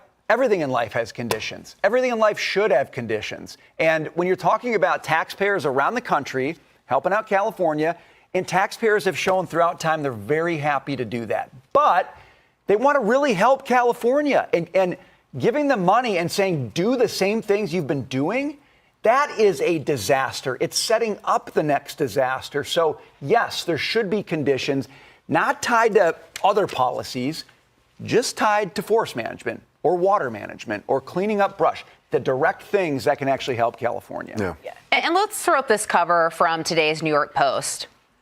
It says right here, California scheming.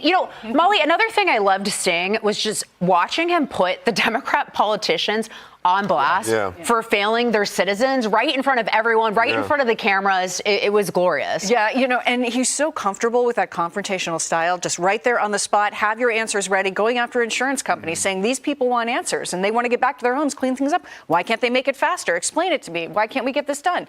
It's really interesting. I think you're right about the transparency. It makes it very interesting. When it comes to money, this from the governor's office, we welcome President Trump to California with an open hand. They know they need the money. And when we talk about conditions, one of the things that's been reported on and been addressed to President Trump himself have been concerns that the conditions won't be related to the fire. Right. And he's addressed that to some extent, but that'll be interesting to see how that plays out as well. And a super quick point, Donald Trump is coming off as the man of the people. No matter where you sit, who you voted for, what your income bracket is, this is someone who's coming to defend us. And people have been screaming for that. So we have a president that's a full-time president, not someone who's sleeping at 1 p.m. Well, yeah, I just loved seeing him fact check Karen Bass in real time, being like, nope, you're wrong. That's not it. That's not it, Mayor. You know, like it was beautiful. Trump is so legendary, yo. He is so legendary. He makes sure he communicates his ideas and he implements what he wants because he knows. Like he always says, follow your instinct. This is why I say Trump is so inspiring. And people are like, well, what is so inspiring about him? He is super inspiring. How is that not inspiring when you have your commander-in-chief who actually works for the people? He goes out there and he works his butt off for the American people. How is that not inspiring? Like, can you tell me how that is not inspiring? Because I like to know. Like, I really like to know. Thank you for tuning in to the live show. You know what time it is. It is your boy, Genesis. Double tap your screen, subscribe to the channel. You know what time it is. Also, we have memberships on here, and it is $4.99. Join the memberships of this channel. Turn on your notification bell so when we go live or when we upload videos, you can be the first to see it. Okay? Thank you so much, and thank you for supporting the channel. Let's keep going.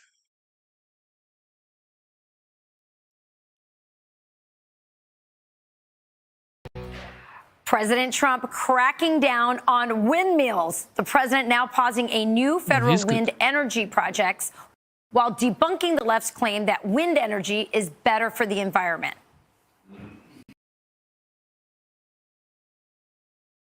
It's cooking, y'all. Yeah, it's cooking. Natural gas is clean and it's powerful. You need power.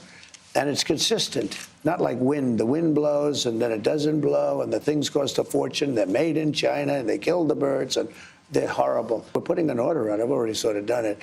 We don't want windmills. If you have a house and you're in vision of a windmill, your house is worth half. It's a disaster and nobody wants them. Here to weigh in is Mark Morano, publisher of ClimateDepot.com. Mark, we've been doing this story for a long time. You know I hate windmills. They're bird murders. They're whale murders. I think Donald Trump is like the whale whisperer, right? I mean, he's saving the whales. Who would have thunk? Yeah, who would have thought that the environmental groups from the Sierra Club, Audubon Society, Greenpeace are silent on whale mortalities and on the bird mortalities. Donald Trump is turning out to be the greatest environmental hero of the 21st century.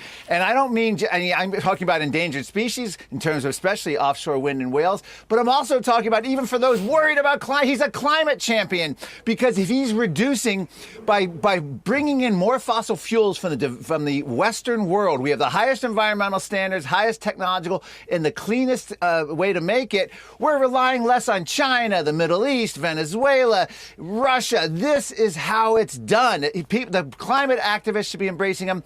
And you have to ask, where are the Volvo driving 1970s save the whale liberals? Well, they're now in the form of the Orange Man, the formerly artist known as the formerly bad Orange Man, Donald Trump, who is now their champion. It is amazing. He is gutting the funding. There is no there. Globally, wind and solar combined are less than 14% of electricity, despite trillions in subsidies and mandates. It's not happening. Donald Trump is just saying the emperor has no clothes when it comes to wind and solar. Now, when he's going to ban these wind farms or not fund them anymore, but what happens to that? Like, you can't recycle these ugly things. And by the way, they're such an eyesore. Yeah. How do you recycle them? Yes. How do you get rid of them? Forbes magazine had a whole article about how they're rusted relics when they're decommissioned and they're rotting away in a field. We need to remember, this isn't green energy. 2,500 tons of steel, 2,500 tons of concrete, 500 tons of steel, 25,000 tons of plastics, non-renewable plastics go in to make these. EVs take 500,000 pounds of materials to dig them up. And what ends up happening is they're a recyclable mess, and these are not green. They dig the earth in a deep way, not a 1970s groovy Brady Bunch way they dig the earth. They dig it in a literal way. So Donald Trump is ending this nonsense that we have green energy. There's nothing green about energy that digs the earth and makes us rely on China for all of our power needs. So this is a American renaissance. I can't tell you, this man has powers and abilities far beyond those of mortal men, Donald Trump. That's how powerful his message is. That's what he told Davos the other day. This is unprecedented, more consequential, I believe, potentially than Ronald Reagan's presidency. We shall see. Yeah, I definitely think it's on track for that. And you've been calling this out for a long time. You finally have a champion in the White House to do it. Donald Trump, the greatest environmental hero, it turns out. Yes. It's amazing. All right, Mark Morano, so great to have you on today and focusing on something that we both care about. Mark Morano, thank you. I'm Steve Doocy. All right. On to the next. Good. Okay. So we're going to check this out. This is fun as well. This is absolute fun right here. Okay, y'all. Listen to Trump talk about Biden not picking calls from other world leaders. All of these investments are happening only because of our historic victory. And if we didn't win, it'd be just the opposite. They're pulling out. They were pulling out. They were really pulling out. So they would be withdrawing money. Our country was on the verge of some of the very bad things, and bad things were happening. And now there's light not only over America. I've heard it from even our enemies. They call up and they say, "Sir, we hate you. We do hate you, but there's light over the world right now." They hate me. Some of them hate me. If they liked me, you got a problem, right? They like Sleepy Joe. What's not to like? You know, they'd call up. It's funny. I was told today by one of the big leaders of the world, would call for a telephone call with the President of the United States a year ago. And they'd say, we'd like to speak with, who is this? It's the head of Germany, the head of, it's, name it, the head of France, the name of any country, it didn't matter. He would never pick up the call. They'd say, he'll call you back in 2 months. 2 months. He has a schedule. He's extremely busy sleeping. No. Macron of France, he'll call you back in 2 months. So 2 months comes along and there's no call. They say, he didn't call. The stories are, I mean, these stories are not very exaggerated. I want to tell you, they're a little bit for laughter, but, you know, it's only for laughter. The fake news will say, oh, he exaggerated. It was only 1 month, you know. But he'll say he called you back, and then he'd never call, and then they could never get him on the phone. And the problem I have is that when I speak to and I speak to him immediately, they'll say, could we speak to the president? Would that be possible? We could do it anytime over the next month. They're so used to this, right?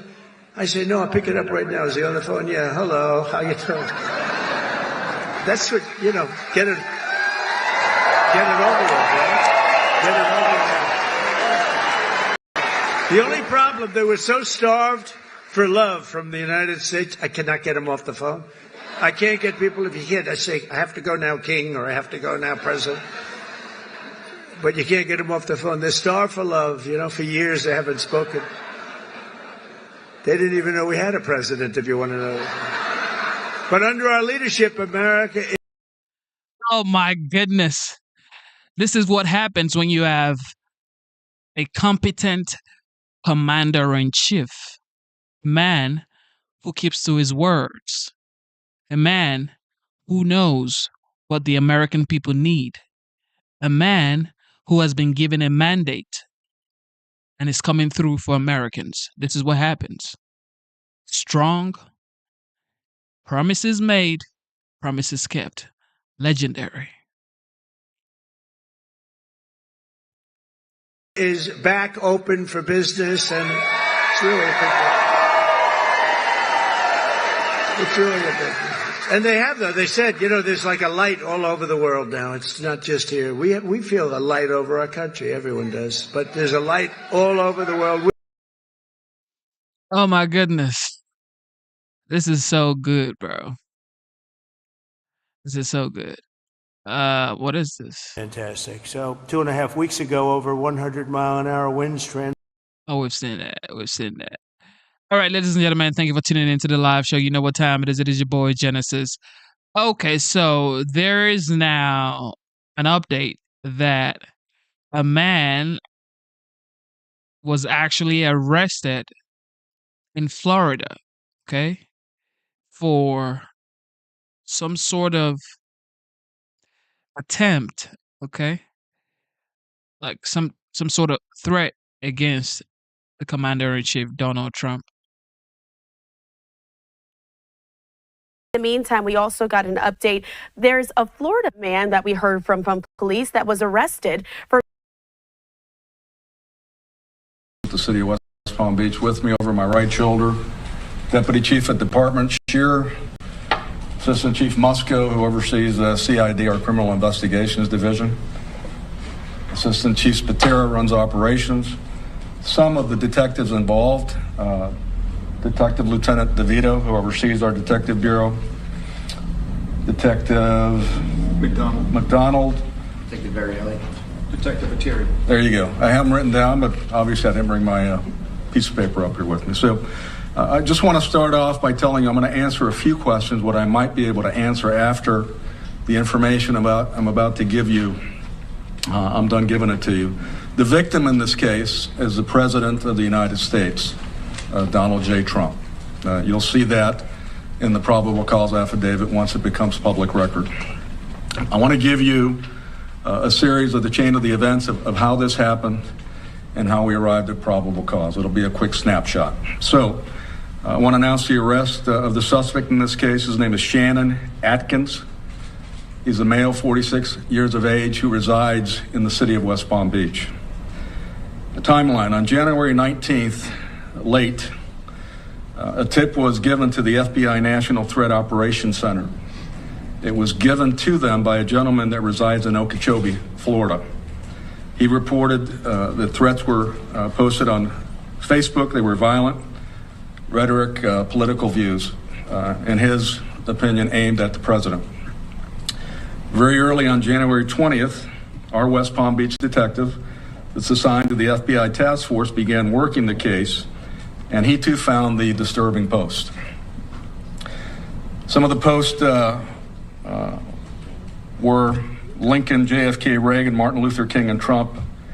Atkins posted, unfortunately, one is still alive.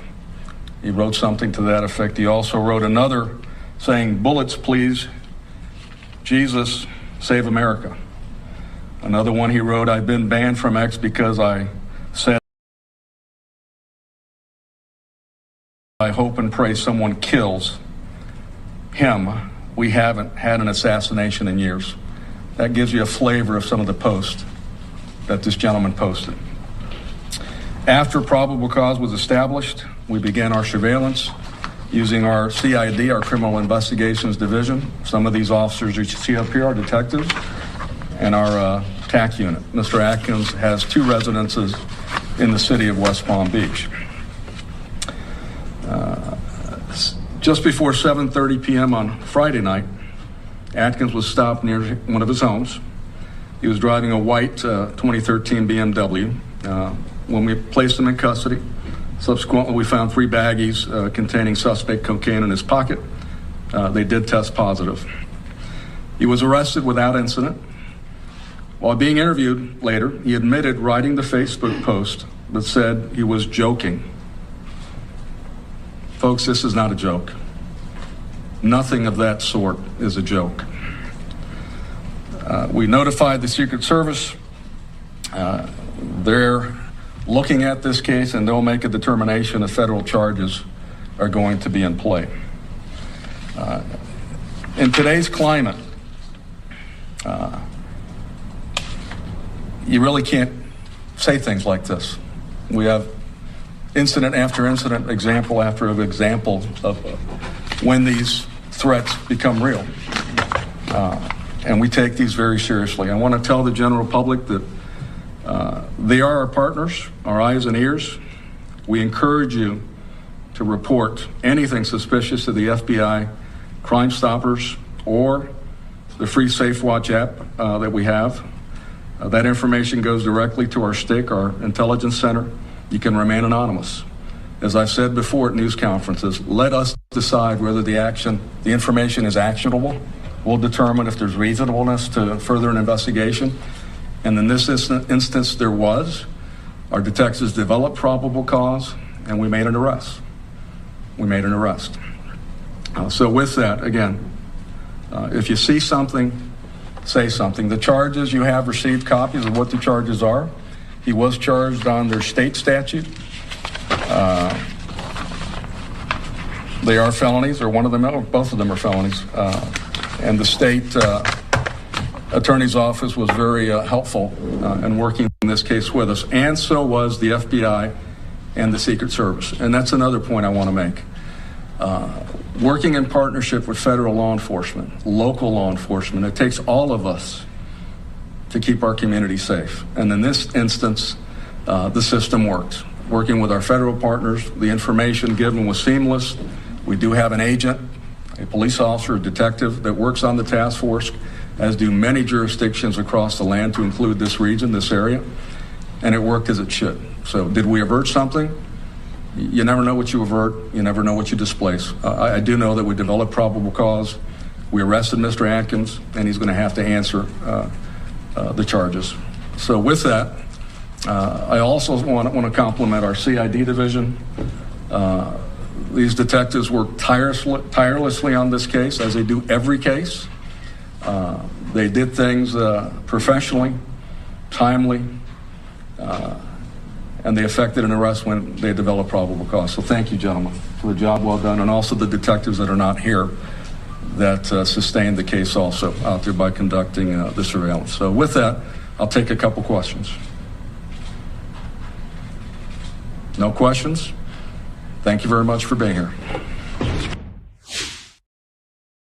Okay, so here is the man that they're saying is threatening Commander-in-Chief.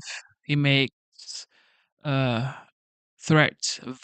threats against Trump. And they also found, drugs in his pocket or in his whatever. But you got to understand, this is not the time to be divisive, okay? This is the time to come together and support the legend. This is the time to come together and say, you know what? At the end of the day, even if I didn't vote for Trump, even if you voted for Trump, even if you didn't vote for Kamala, even if you voted for Kamala, this is America, okay? You should support your country.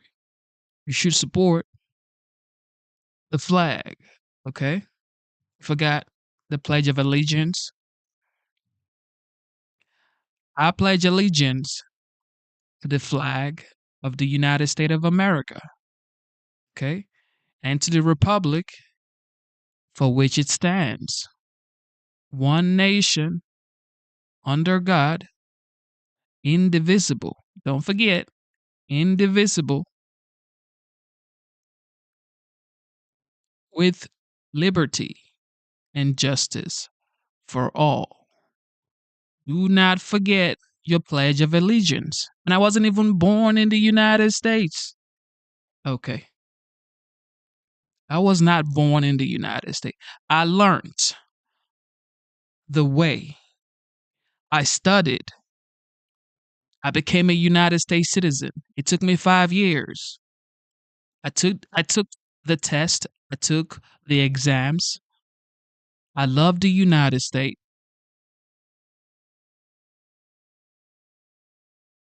So, this is why I say America is the greatest country on planet Earth. You can have your reservations and say, well, I don't. Well, have you traveled? Have you gone to Australia? Have you gone to Switzerland? This is what people tell Americans. Okay, this is what Americans that were born here tell me.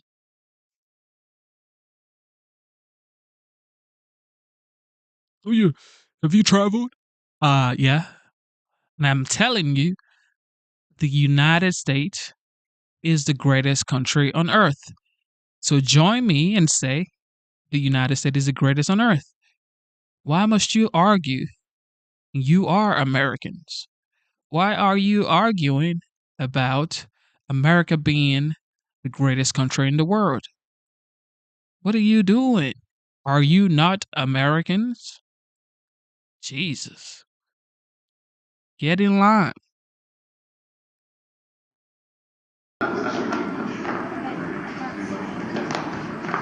All right. Pete Hegseth.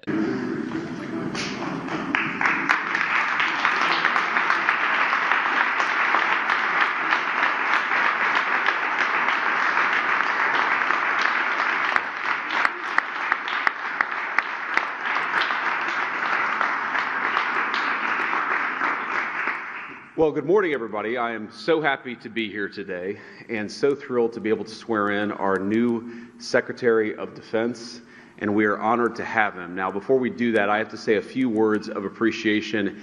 First, of course, to the President of the United States for nominating a person who is respected and adored by the warfighters. This is a Secretary of Defense who will stand up for the men and women that we send overseas to fight our nation's wars. I think a lot of them feel that they haven't had somebody who's had their back. That will change because the President of the United States nominated this guy, and we are grateful to President Trump for doing so.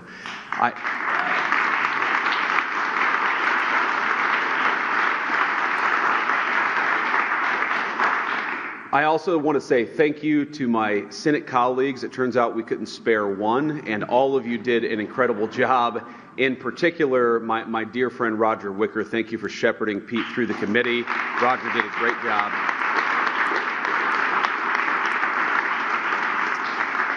And in addition, all of the members of the Senate Armed Services Committee, who I know gave Pete the vetting and the hearing that he deserved, and I'm glad that we all ultimately decided that the President's nominee for Secretary of Defense ought to be our actual Secretary of Defense, and we're here today. I'm going to say one final thing. If you look at what has separated President Trump from so many of the people who came before him, it is the view that, number one, we should be sparing in how we deploy our most precious resource, which is the men and women who are willing to put on the uniform and put their life on the line for this country. We shouldn't send them everywhere. But two, when we do send them anywhere, we ought to empower them with the tools necessary to fight and win quickly and come home afterwards. And that is what sets this administration apart, and that's what Pete Hegseth represents.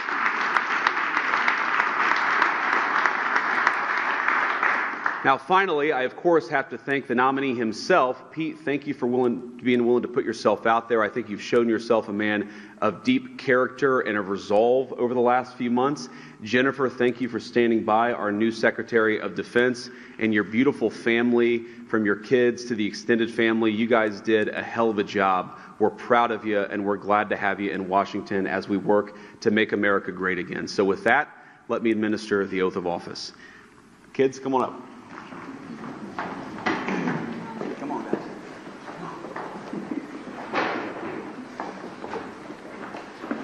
All right, put your hand on the Bible, raise your right hand, and repeat after me.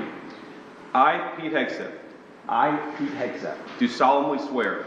Do solemnly swear. That I will.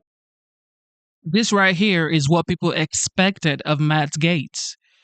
I ain't gonna cap. You can have whatever speculations, allegations about anybody. This is what people expected. Well, mostly Republicans and anybody who just had the mentality, the spirit of a fighter, okay, of a person who would never quit regardless, even if you have the whole world against him. This is what people expected of Matt's Do not quit, even if you have to narrowly win the vote, which he narrowly won the vote. He narrowly won the vote, rather. It's Hegseth with all the allegations. He had this, he's a drunk, he's a dad, is it this? He paid somebody $50,000 for whatever lady he paid. They said he used to drink on the job. They said they carried him out of a restaurant or a bar or whatever. Yeah, blah, blah, blah. Honey, I am the Secretary of Defense. This is what it is. This is what Trump inspired. You can have anything against anybody, okay? If you do not keep fighting, you will lose, okay? This is what I've learned in life. You can feel bad. You can feel great. You can be down. You can be whatever. People can have whatever they say they have against you. If you keep fighting, you're going to win. This is what happens. Even if you have to win by one vote. This is what people expected of Matt Gaetz. But I guess he dropped the ball. I will support and defend the Constitution of the United States. That I will support and defend the Constitution of the United States. Against all enemies, foreign and domestic. Against all enemies, foreign and domestic. That I will bear true faith and allegiance to the same. That I will bear true faith and allegiance to the same. That I take this obligation freely. That I take this obligation freely. Without any mental reservation or purpose of evasion. Without any mental reservation or purpose of evasion. And that I will well and faithfully discharge. And that I will well and faithfully discharge. The duties of the office on which I am about to enter. The duties of the office of which I am about to enter. So help you God. So help me God. Congratulations, Mr. Secretary.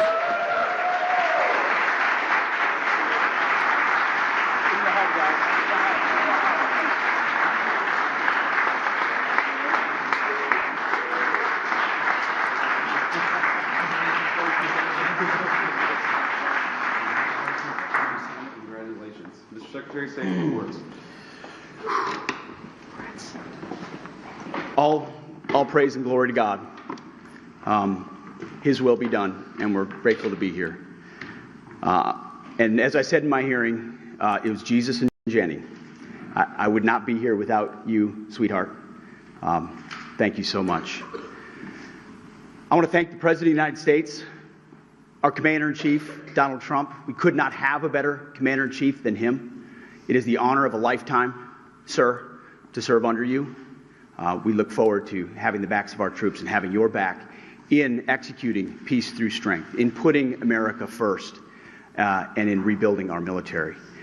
Mr. Vice President, thank you for breaking the tie. It's not the last time, or not the first time the headline reads, Junior Enlisted Marine bails out Junior Army Officer. And, you know, some people were saying, well, 50-50, that's too tight. And Senator Mark Wayne Mullen was nice enough to take my kids up to the gallery to watch the actual moment that the Vice President sealed the deal. And they came running in. They said, Dad, instead of being sad about 50-50, 51-50, they said, Dad, you won in overtime. That's the perspective I like. So thank you throughout this process, Mr. Vice President, for being incredible.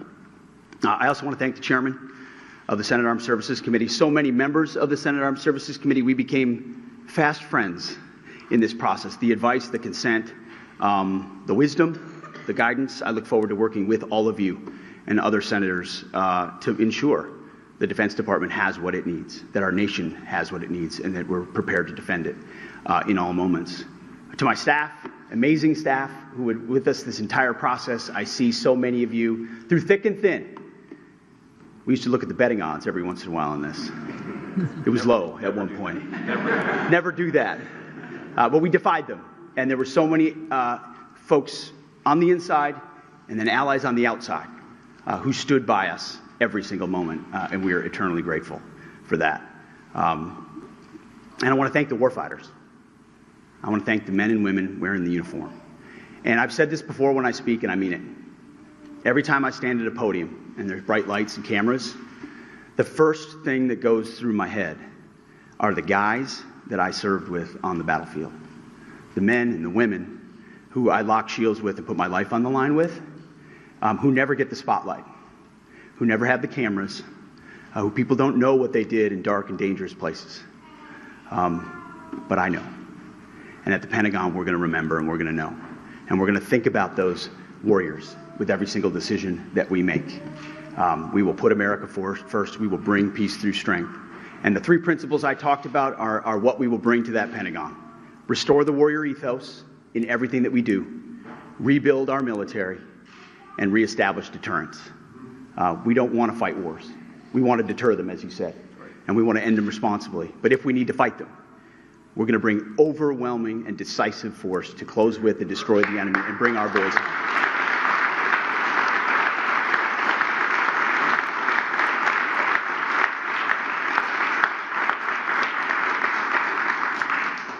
And to my other family that's here as well, who I love, it's the honor of a lifetime. And I would be remiss if I didn't note one person in this room who doesn't expect to be recognized, but Captain Araujo is here. He was my company commander on my first deployment in Guantanamo Bay. He was there on June 3rd, 2003, when I first swore in as a second lieutenant at Princeton University, and he swore me in. And I wanted to make sure he was here today with me as well. Thank you very much.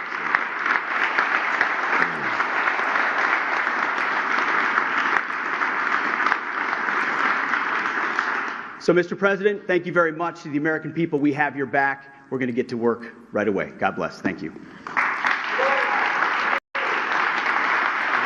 Legendary. All right, I guess that's it. Any questions? Why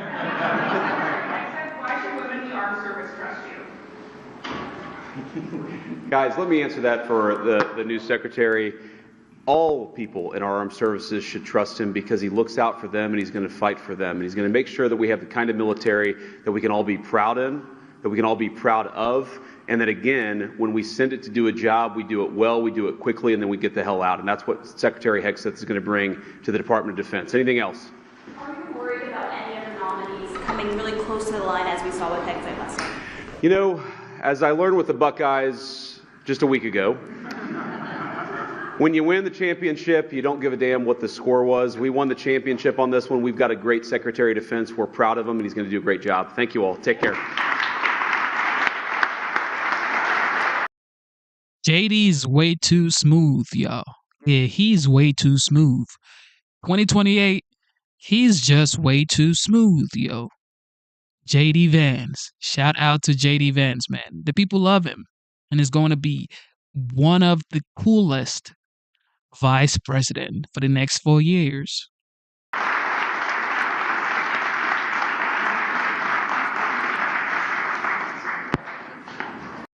Damn. Pete Hegseth. He has how many kids? I think 7 or 8 kids. Yeah, he ain't playing. 7 or 8 kids, yo, Pete.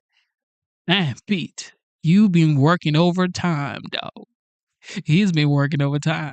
Tell you that much. He's going to take that tenacity, that hard work to the Secretary of Defense. And he's going to make sure Pentagon finally passes their IRS audit. That, I'm going to tell you. Thank you very much, Mr. President. We'll now go to one of your friends in the EU, Patrick Pouyanné. He's the chairman CEO of Total Energies. I guess you have a question ready, Patrick, for the president. Mr. President, as we understand, energy is at the top of your agenda, and it's an honor for me to represent the energy industry tonight. In this panel, Total Energies is indeed the 4th largest oil and gas and electricity company in the world. I will not ask you a question about the oil price. It's quite clear what you expect from us. I will go to gas more. And our company is the largest #1 exporter LNG from the US company. We are a strong contributor to, and we invest in a mammoth LNG projects in Texas, $20 billion. It's far from 200, but it's $20 billion. And we contribute with that to security of supply to Europe, as we export this LNG to Europe. Some experts fear that if This right here is another leader talking to our commander-in-chief, Donald Trump, saying, we understand what you expect from us. Can you imagine the level of respect these people are showing to Trump? Because they know he is a symbol of strength. They know you don't want to 5-4, F around, and find out. They know we have to put some respect on this man's name. He understands his assignment. He knows what must be done. He's kind, he's loving, he doesn't want wars. But if you try something stupid, you're going to find out. there are too many projects developed in the US on LNG, this could have an inflationary impact on the US domestic gas price. And they recommend a pause on these projects. I would ask you the following question: what are your views about such a pause on investments on LNG in the US? What would happen if you would observe an increased domestic gas price because of these exports? And final question, which is important for Europe: would you agree to guarantee security of supply of US LNG to Europe? Well, on the last part of your question, yes, I would. I would make sure that you get it. If we make a deal, we make a deal, you'll get it. Because a lot of people do have that problem. They make a deal and then it can't get supplied because of war-type problems and other problems. So we would absolutely do that. LNG is very interesting because when I took office for the first term, one of the first things I looked at was there were two. First of all, I got to say thank you so much to the Lion Fire. Shout out to the Lion Fire. Thank you for the super chat. And if you don't know, we are streaming both ways, horizontal and vertical. Okay, so if you're on the horizontal, you would see that the Lion Fire is there. And if you are on the vertical, you would see that we have the gorgeous Vegas, and we have the Man on Fire, local things, and we have, of course, Zyro's Garden. And God bless you, the moderators. But just want to read the Lion Fire's comment right here. The Lion Fire comments. He says, I am an American soldier. I am a warrior and a member of a team. I serve the people of the United States and live the Army values. Soldier's creed, to God be the glory. In Jesus' name, I love being this witness. Jesus is King. I just added that one. I just wanted you guys to know Jesus is King, you know. But shout out to the Lion Fire. God bless you. Very massive plants in Louisiana, a state that has been very good to me, won it by many, many points. And I felt strongly indebted to it, actually. And they said there are two plants that have been under environmental consideration for more than 10 years. And they were costing, as you say, you know how expensive those plants are, but they were costing like 12 billion and I think 14 or 15 billion, but they couldn't get their permits. They were in review for years, many, many years, like a decade or more. And I said, so ridiculous. I know so much about that because in the construction industry, I had to go through it too, but I got good at it after a while. But I saw the projects, and you're talking about a total investment of 25 to $30 billion, and it looked like it was going to end. They couldn't get their permits, and I got them done in less than a week.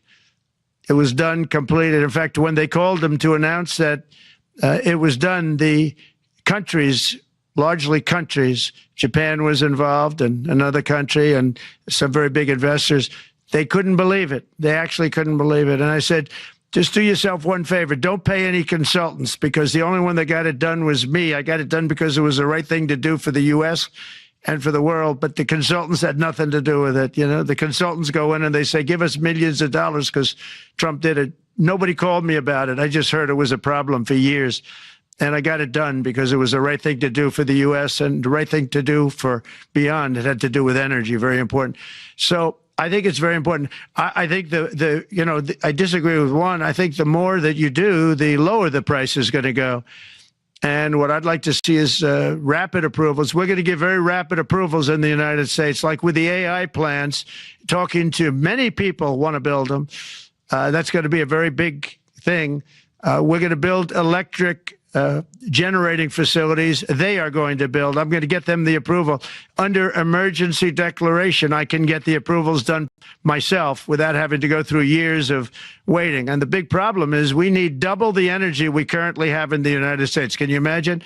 For AI to really be as big as we want to have it, because it's a very competitive, it'll be very competitive with China and others. So I'm going to give emergency declarations so that they can start building them almost immediately. And I think it was largely my idea because nobody thought this was possible. It wasn't that they were not smart, because they're the smartest. But I told them that what I want you to do is build your electric generating plant right next to your plant as a separate building connected. And they said, wow, you're kidding. And I said, no, I'm not kidding. You don't have to hook into the grid, which is old and, could be taken out. If it's taken out, they wouldn't have any way to get any electricity.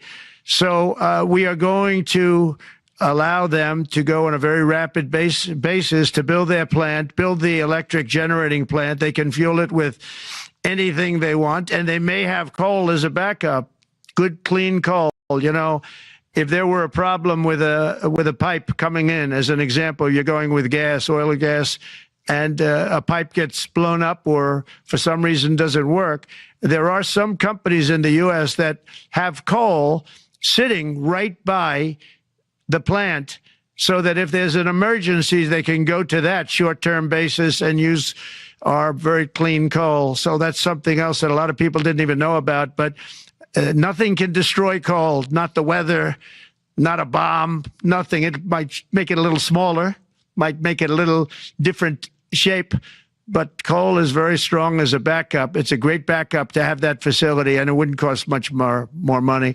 And we have more coal than anybody. We also have more oil and gas than anybody. So we're going to make it so that the plants will have their own electric generating facilities. He makes us look strong by just being very, very strong personality. Okay? He makes us look strong. Because we are strong, actually. Of course, everybody knows that. The world knows that. But when you have a leader that is falling upstairs, okay, going into the Amazon rainforest to visit the jaguars, what do you expect? Sleeping in Angola? Can't find his way off stages? I mean, what do you expect? People would not respect the United States, but now they know. Hostages are already getting freed, reuniting with their families. Trump is literally reuniting these hostages with their families. He's only been here for 5 working days. Keyword, 5 working days. He's only been here for 5 working days. And he's done more than Joe the past 4 years.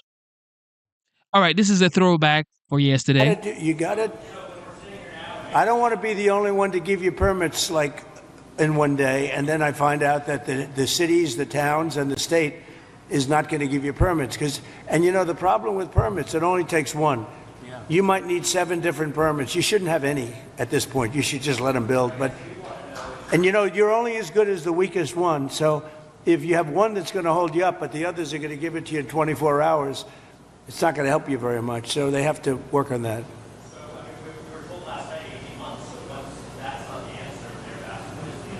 It's what everybody said.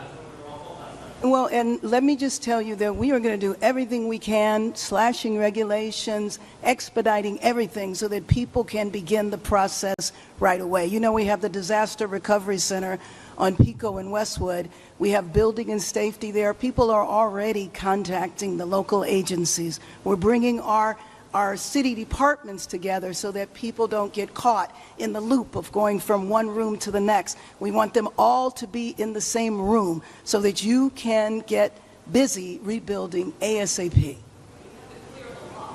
Absolutely. Yes. Yes. And we will clear the lots, absolutely, in the city and in the county. We are working together. Both levels of government are working in unity. Girl.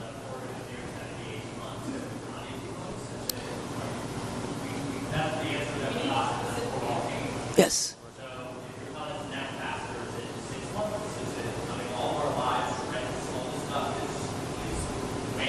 6 months is no good.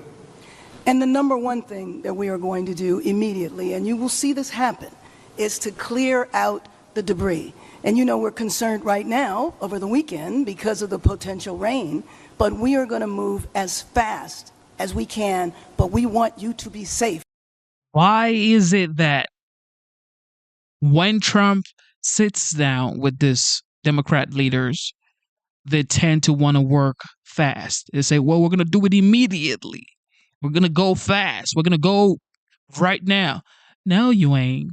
No, you ain't. You're just saying that because you know a very competent person is with you, sitting with you. Because this man carries, I'm sure if you are around this guy, you would feel like you can accomplish anything on earth. Because his aura is just, I was gonna say glorifying, because I mean, come on, this man has been through everything. He's been a billionaire since the late 70s. Okay, so I'm sure his aura is just God sent. All right, so she felt it. She's like, I can't be here talking about we're gonna do it in 6 months, 8 months. I gotta say immediately, okay? I gotta say it right now. We're gonna move fast. And when she said 6 months, Trump said 6 months ain't no good, yo. 6 months is no good. Watch. We want you to be back in your homes immediately. But the people are willing to clean out their own debris. It doesn't cost a lot. Yes, and they can. You should let them do it because by the time you hire contractors, it's going to be 2 years. If a family... The people are willing to get a dumpster and do it themselves and clean it out. And they can There's not that much left. It's all incinerated. That's right. And, you know, it's just going to take a long time if you do. You can do some of it, but a lot of these people, I know that guy right there that's talking. I know my people.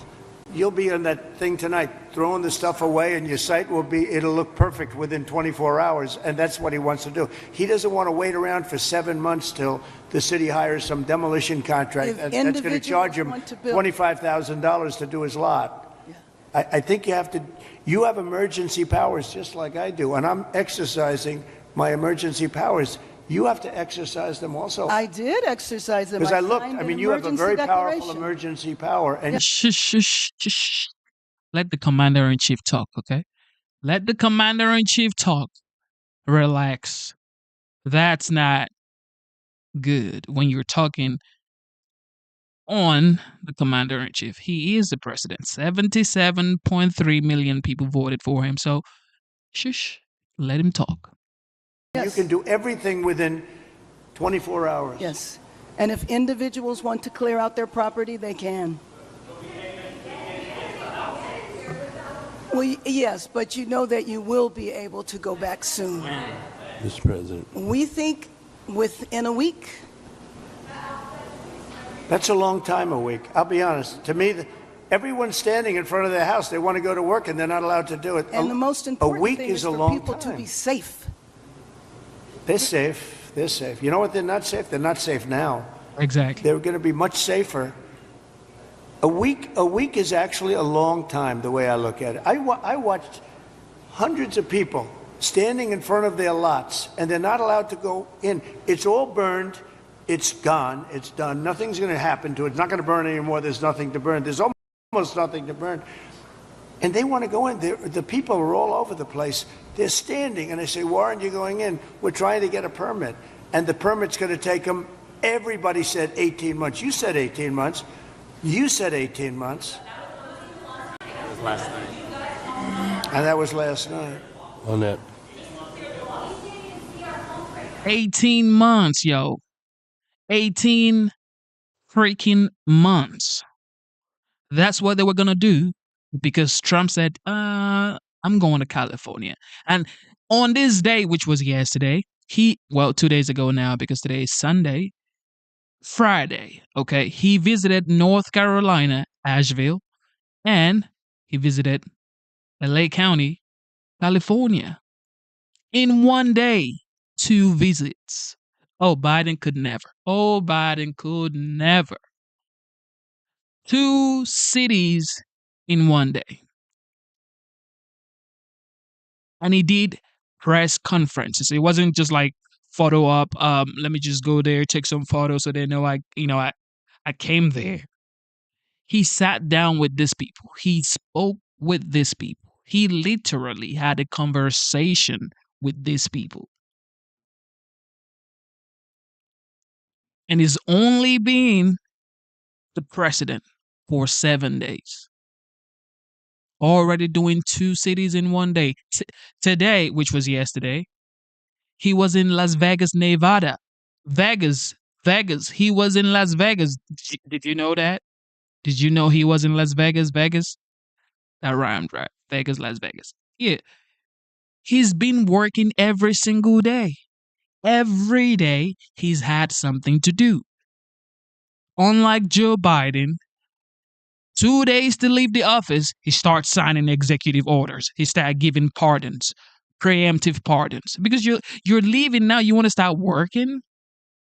This is what a leader does. As soon as you vote them in, they do the first thing they promised the voters they were going to do. And he's done everything, like literally. And it's still working. 7 days in, yo. We have 4 more years. We have the whole 4 years to go. The whole 4 years, and he's already working. Yeah, you go. Yeah, you gonna have to give this man his flowers, yo. Right. When was the first time? Mr. President, we're going to be together next week, and during the interim, many of us are involved in, and Tom McClintock, who you know has been an expert on this for years. That's right. We are going to be putting conditions on the money that do 2 things. Require that it be done timely and affordable, and then secondly, that we protect those who will come afterwards. As we speak, there are 6,000 acres burning in my district on the Mexican border.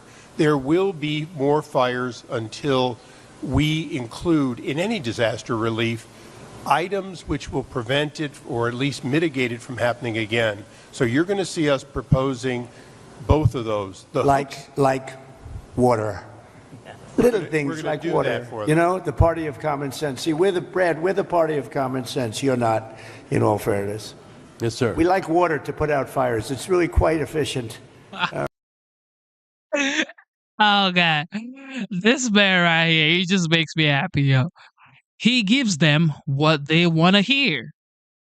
They cannot handle Trump. And this is just 7 days in. You want to keep going or you want to stop the show right here? Let me know in the chat. You want to keep going or you want to stop the show right here? I know local things want to do 24-hour stream. I know.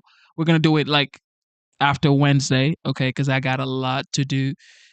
But let's do 1 or 2 more. Conservatives, because what you're doing is wrong. Mr. President, I'll say that your friend Gianni said hello, told me to tell you hello, and we look forward to sponsoring the World Cup when it comes both this summer for the club and next year. So thank you for getting that for the United States.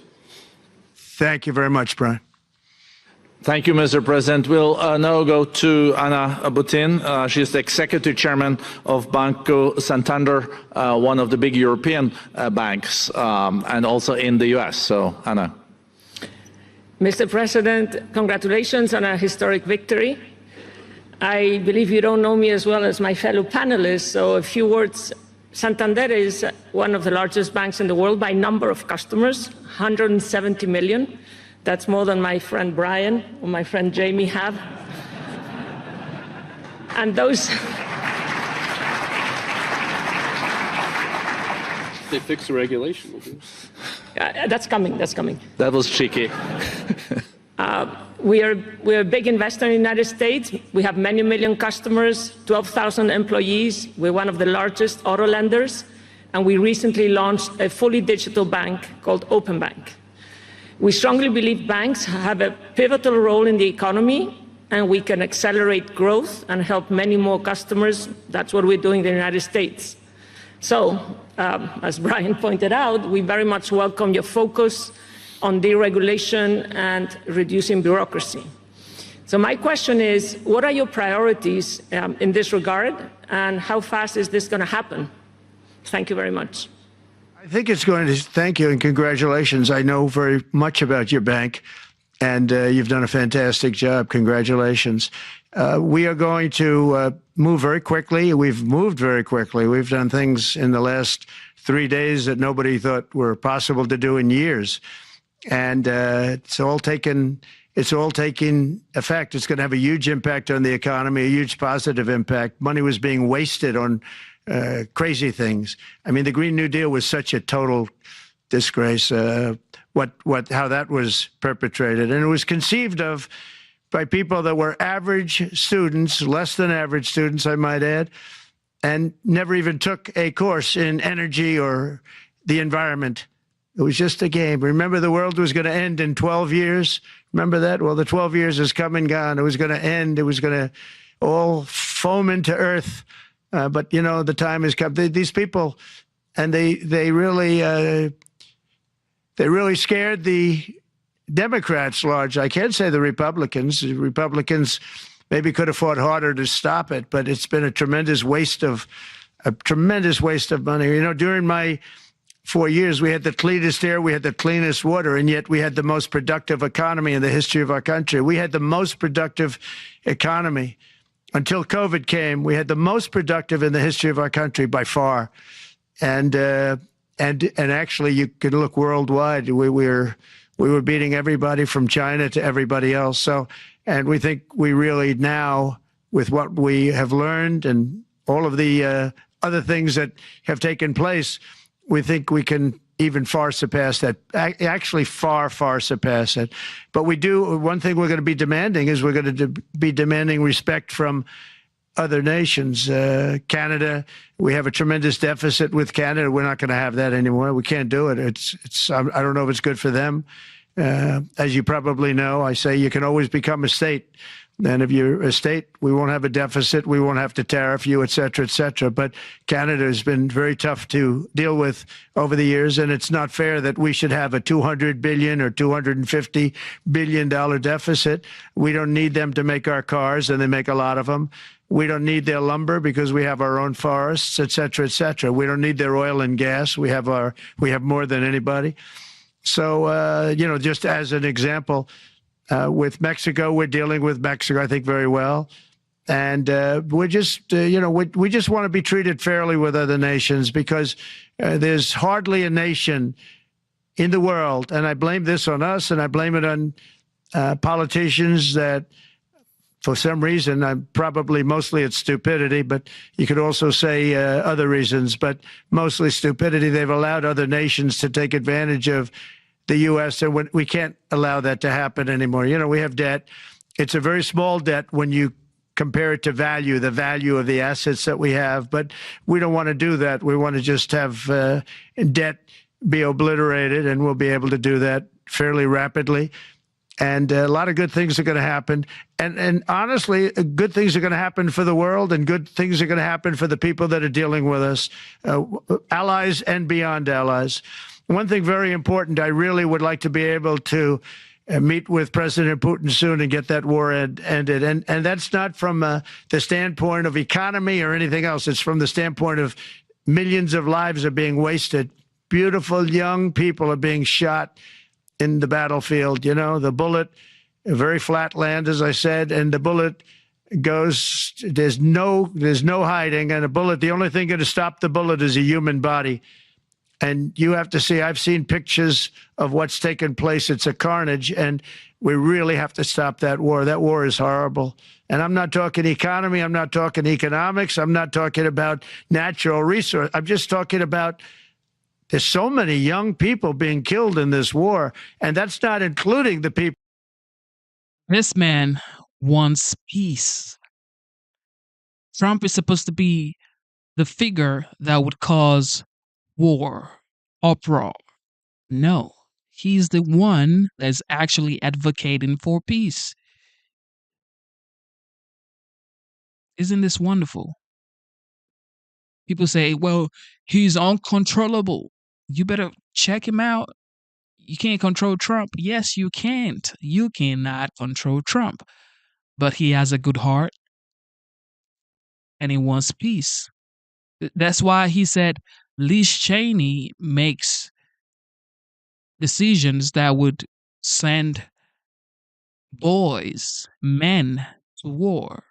But she's just doing it from, like a boardroom. Would she like to go to war? He said that, and guess what? That was last year before the election. And, of course, the media goes bonkers. They start saying Trump says Liz Cheney should be shot at.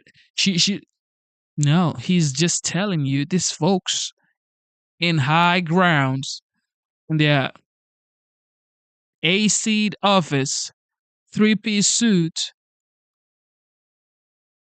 top clearance, security details to send the men to war. He doesn't want to send the boys to war. He does not. He wants peace. How is that bad? People that have been killed as the cities are being, knocked down building by building. So we really should get that stopped. Likewise, He's just legendary, yo. That's all I can tell you. All right, OG, status. So thank you very much. We just heard that we have a great Secretary of Defense. We're very happy about that, and we appreciate everybody's vote.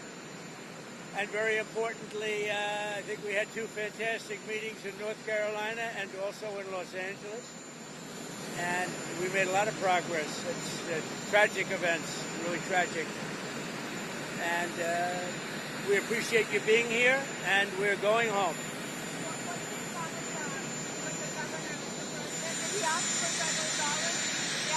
No, we just had a good talk. We're on the same team. We want to get it fixed. So we had a very good talk with the governor, had a very, very good talk. What do you think of Mr. McConnell voting against Hegseth nomination? I didn't know that. I just know we won. I didn't know that. I think the mayor got the message that he's got to cut red tape and get I stuff hope done. the mayor got the message, yeah. I don't know. I'm not sure, but I hope so. Look, I think she means well. But these people want to get about building the house. They're not going to wait around 18 months, and they're not going to wait around a long time. So we're going to give an immediate permit. Are you concerned about any other nominations for confirmation in the Senate? No, I'm honored to have Pete. I think Pete. Keep in mind, this was after like the 2 hours conversation he had in California. And before that, he was in North Carolina. He did press conferences when he was in North Carolina. When he landed in California, he did press conferences. Now, he's doing more press conference on the same day. At night, he started his day early. Look at him. This man, keep in mind, this man is 78 years old. And when I talk to people, I'm like, if God, keeps me till 78 years old, I want to have this strength. Whatever is on, his energy is just mind-blowing. 78 years old, he has more strength than most late 20s, early 30s that I've met. He keeps going every single time. He's just so inspired. And in turn, he is inspiring. Okay? When I say Trump is inspiring, people are going to say, well, what has he done to inspire you? Just this, working nonstop, back to back, at 78 years old, being indicted before the election, home raided in Mar-a-Lago, okay? Going to the courtroom, from the courtroom to the campaign grounds, to town halls. Try to smear his name, 2 assassination attempts, jumped up and said, fight, fight, fight. How? How is that not inspiring, y'all? Because I don't even understand these days. What truly inspires you? Like, what do you call inspiration? This is inspiration for me, to me, okay? This man inspires. He inspires me, all right? If you can go from being indicted to the president of the United States, if you can go from being shot at to being the president of the United States, anything is possible. Anything is possible, okay? Never give up. This is why I always tell you guys, like, never ever give up. Just like the 45th and now the 47th. He's going to be a great Secretary of Defense, Pete Hegseth, and we're honored to have him. I apologize. I couldn't hear you. Did you say you were speaking to him on the phone? No, I did. Somebody just put in the chat, he is like a junkie. You mean energy junkie? You mean actualizing your dream junkie? You mean a junkie for success? You mean a junkie for change? That's what he is. He is a junkie of make America great again. When people cannot understand where the source of your strength comes from, what do? They try to smear your name, they try to pull you down, and they never succeed. God is with Trump. Get in line, pray for him, and don't be like the bishop or the priestess that was telling Trump, well, the people are scared. Okay, they're scared. The gays, the lesbians. Man, please. The illegal immigrants are scared. Ma'am, illegal. That's the first word you said. Okay, relax. Okay, your job is to pray for the president and pray for the vice president and their families and pray to God. You started talking about illegal migration. Even the Bible says, give unto Caesar what belongs to Caesar. But I guess the priestess didn't get the memo. Pete, yeah, in the plane, in the helicopter. I think Pete is going to be a great Secretary of Defense. Are you disappointed that McConnell voted no? I didn't even know that. No, I don't know that. I just heard that we won. Winning is what matters, right? So thank you very much, everybody. Are you going on the plane? Good. Maybe I'll see you on the plane. He's asking them, the media, are you going on the plane? He's been working all day. Oh my goodness. Yeah, I'm inspired. I don't care what nobody say. I am inspired by this level of action. Okay? If you take action on this level, there's no way. There's just no way you would not achieve the American dream. He works non-stop.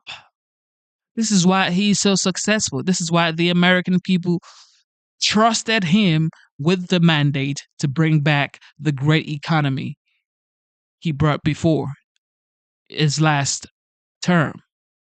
So it's like they know, they trust him. His name is an assurance.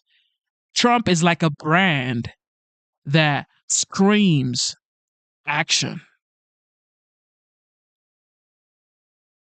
Promises made, promises kept. He's asking them, are you going to get on the plane? Biden wouldn't. What? Get on the plane? Biden can't even get on the plane. Jill has to say, come here, baby. Come here, baby. This is the way, baby. And he's going. Jill is like, hey, baby, this way. Holding him. Making sure he doesn't fall. Look at Trump. Legendary. We'll see you on the plane. Thank you.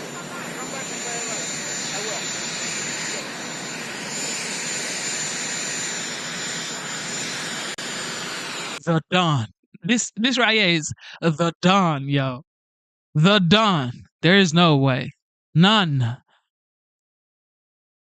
can do this. Nobody. Yeah, dang.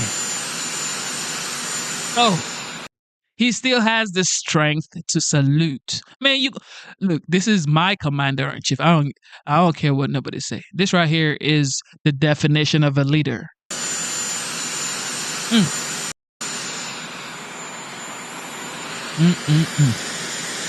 Melania up there and say, I'm sure Melania is up there because she followed him to North Carolina and California.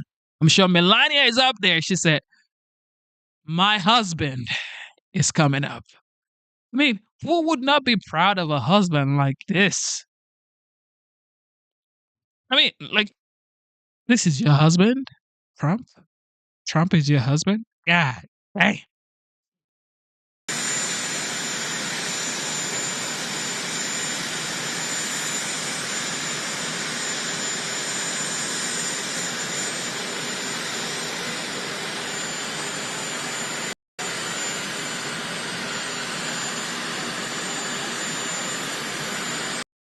Mm, mm, mm, mm.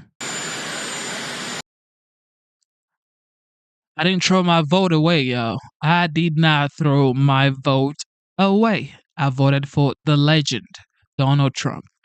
And this is what I get. Competence. 100% competence. And somebody just said in the chat, somebody said, don't smoke too much weed or something like that. I don't even smoke, bro. This eyes that you see right here, a very special person to me passed away yesterday. And I cried my eyes out. I wasn't going to do the live show. I said I was not going to come on live.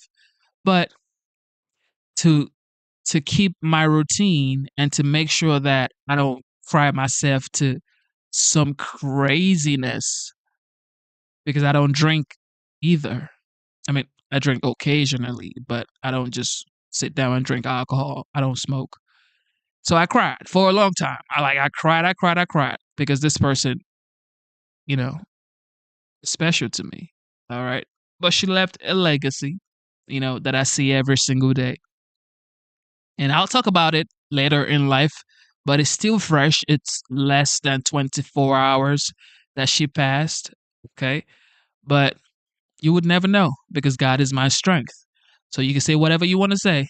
But this right here is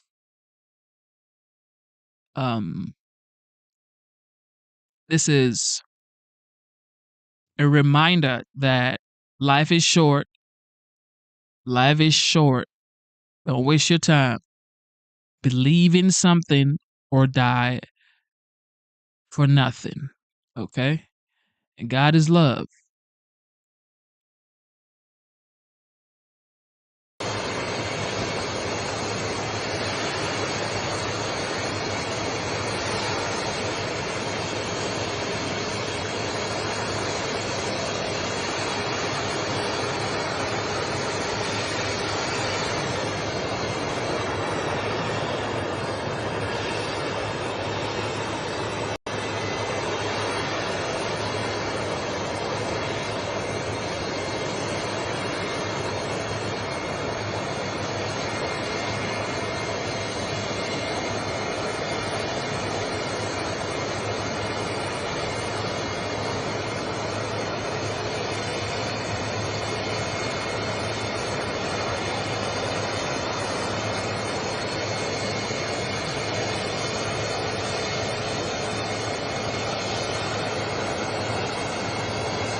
He's always interacting with everybody around him. He's trying to figure out, what do you think?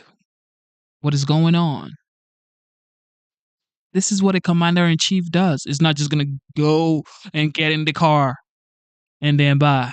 Nah. He's having conversations. Is interacting, yo. He converses with these people. It's not just commander in chief, go. Nah. He ain't doing that. He's a very relatable person. And of course, the Democrat, they're gonna cry. That's all they do. That's all they do. They talk. They talk. They talk. This is why they lost the election. Bunch of talks, no action. Talk, talk, talk. We're working hard. Working hard how? This is the United States government. You're working hard. Working hard doing what? You literally have all the power that you need to get things done. I was about to say to get shit done, but you have all the authority to get things done. This is the United States government. Trump makes you feel like, oh shit, you can actually get things done. That's what Trump brings to the White House. Biden would come on stage and say, we're trying hard. If you're trying hard, what are we supposed to do? We are trying hard. You are the United States government. What do you mean we're trying hard? No, you have the authority. Okay, get it done. Don't come out here if you ain't gonna get it done. Talking about we trying hard. No, we the people, we are trying hard. We go to work. Okay, even if sometimes we lose loved ones, we still come out here, do our duties. Okay, we take responsibilities. You, on the other hand, you have every power on earth. Okay, all the resources, all the networks to get things done. And you're going to come out here and say, we're trying hard. Now, you're going to have to try harder.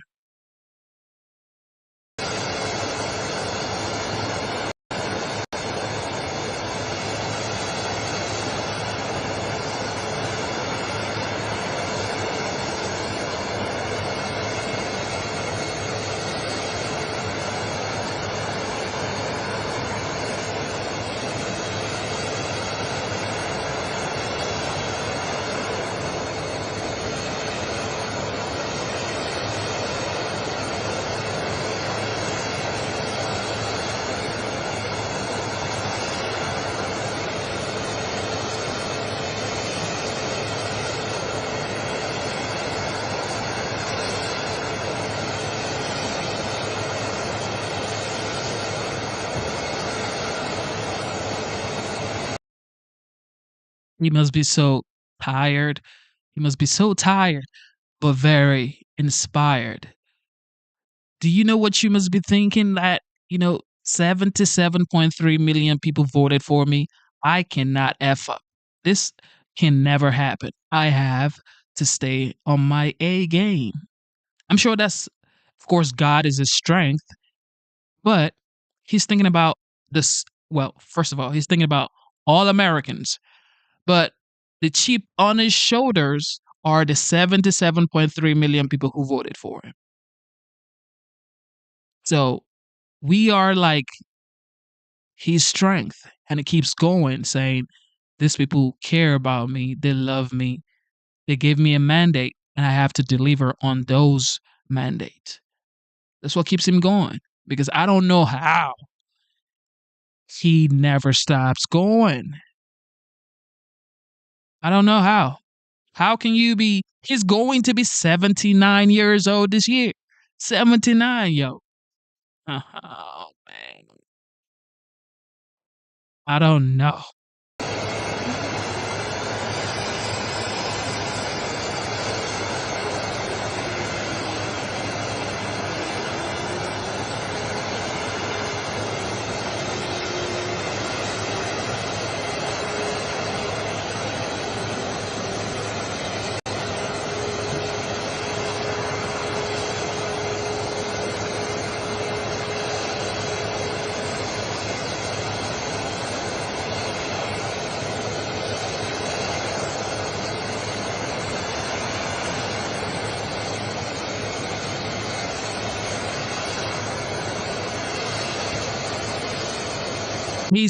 He's probably in there talking about, maybe the driver was like, sir, we're taking you home so you can get some rest. It's like, oh no, I got a meeting. He's probably in there arguing with the driver saying, "Don't take me home. I got more stops. What's the time? Is it midnight yet? We're going to have to do more stops, okay?" And the driver is like, "Sir, the first lady has been calling us. She said to bring you home." What I tell you? I said I have more meetings to attend to today. Okay? The American people voted for me because they know I'm going to get shit done. And the driver's like, "Sir, the first lady, she just called. She said to bring your ass home. Because you ain't going to come home by yourself. Because you going to work, work, work." Yeah. Hey.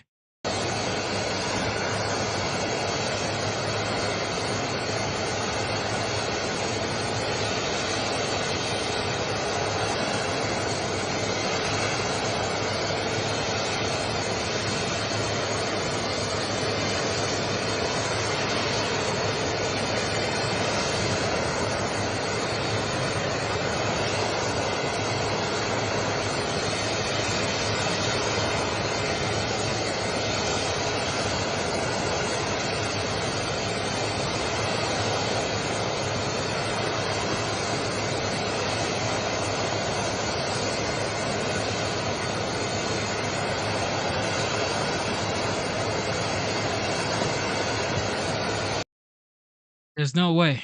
There's just no way. Proud. I am proud to have voted for Donald Trump. And I know you guys are proud too. I know for a fact you guys are proud as well. So let's be proud together. Enjoy the moment. This next 4 years would be glorious. Okay. This would be glorious years. And shout out to you for tuning in. Instead of looking for perfection, seek for consistency. Never give up on yourself. Never give up on your dreams. Never give up on God. Believe in yourself. Believe in your dreams. And believe in Almighty God. Life is hard. Life is hard.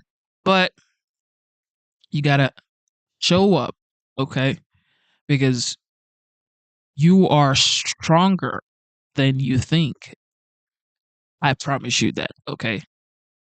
You can break down, okay? You can cry, you can do whatever you want to do, but get up.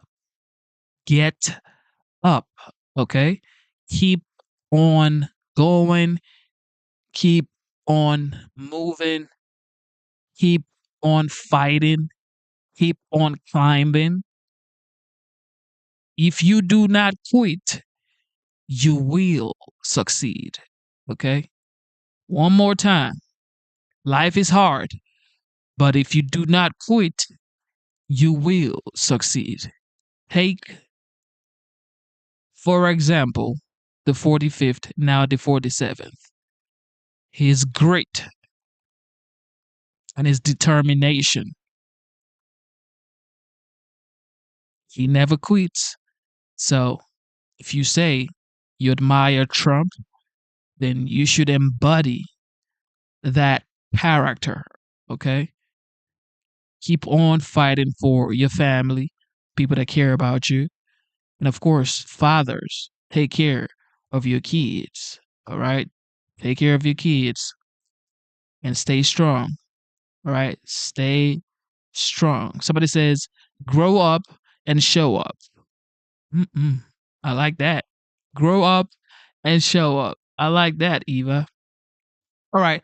Thank you to everybody for tuning in. Also, we have a new member on the channel, the Lion Fire. Shout out to the Lion Fire. He is the new member on the channel. God bless you, the Lion Fire. And thank you for your service. Okay. Thank you so much for your service. You guys protect the homeland. God bless you. And God bless you guys, man. Thank you to the moderators. Thank you for tuning in, everybody. If you have not subscribed to the channel, go on ahead, subscribe to the channel. If you have not turned on the notification bell, go on and turn on the notification bell. And if you need to join the membership, it is $4.99. Join the membership, support the channel. and God bless you. Okay? God bless you. No matter what you're going through, God is with you. Okay? God is your strength. I promise you that, because God is my strength. If I could make it today, because I thought I was never going to make it, but here I am with you guys. I made it. So God is love. God is your strength. Matter of fact, God is the strength of your life. Okay, God is the strength of your life. So never think you're fragile. God loves you, and He will empower you. Okay, I love you guys, man. It is your boy Genesis, and I have to sign out. All right. I love you guys. And also go check the videos that we uploaded on the video page. This is the live page. Thank you for watching the live. But also we have tons of videos on the video page. So go check it out. Support the channel. God bless you. I love you guys.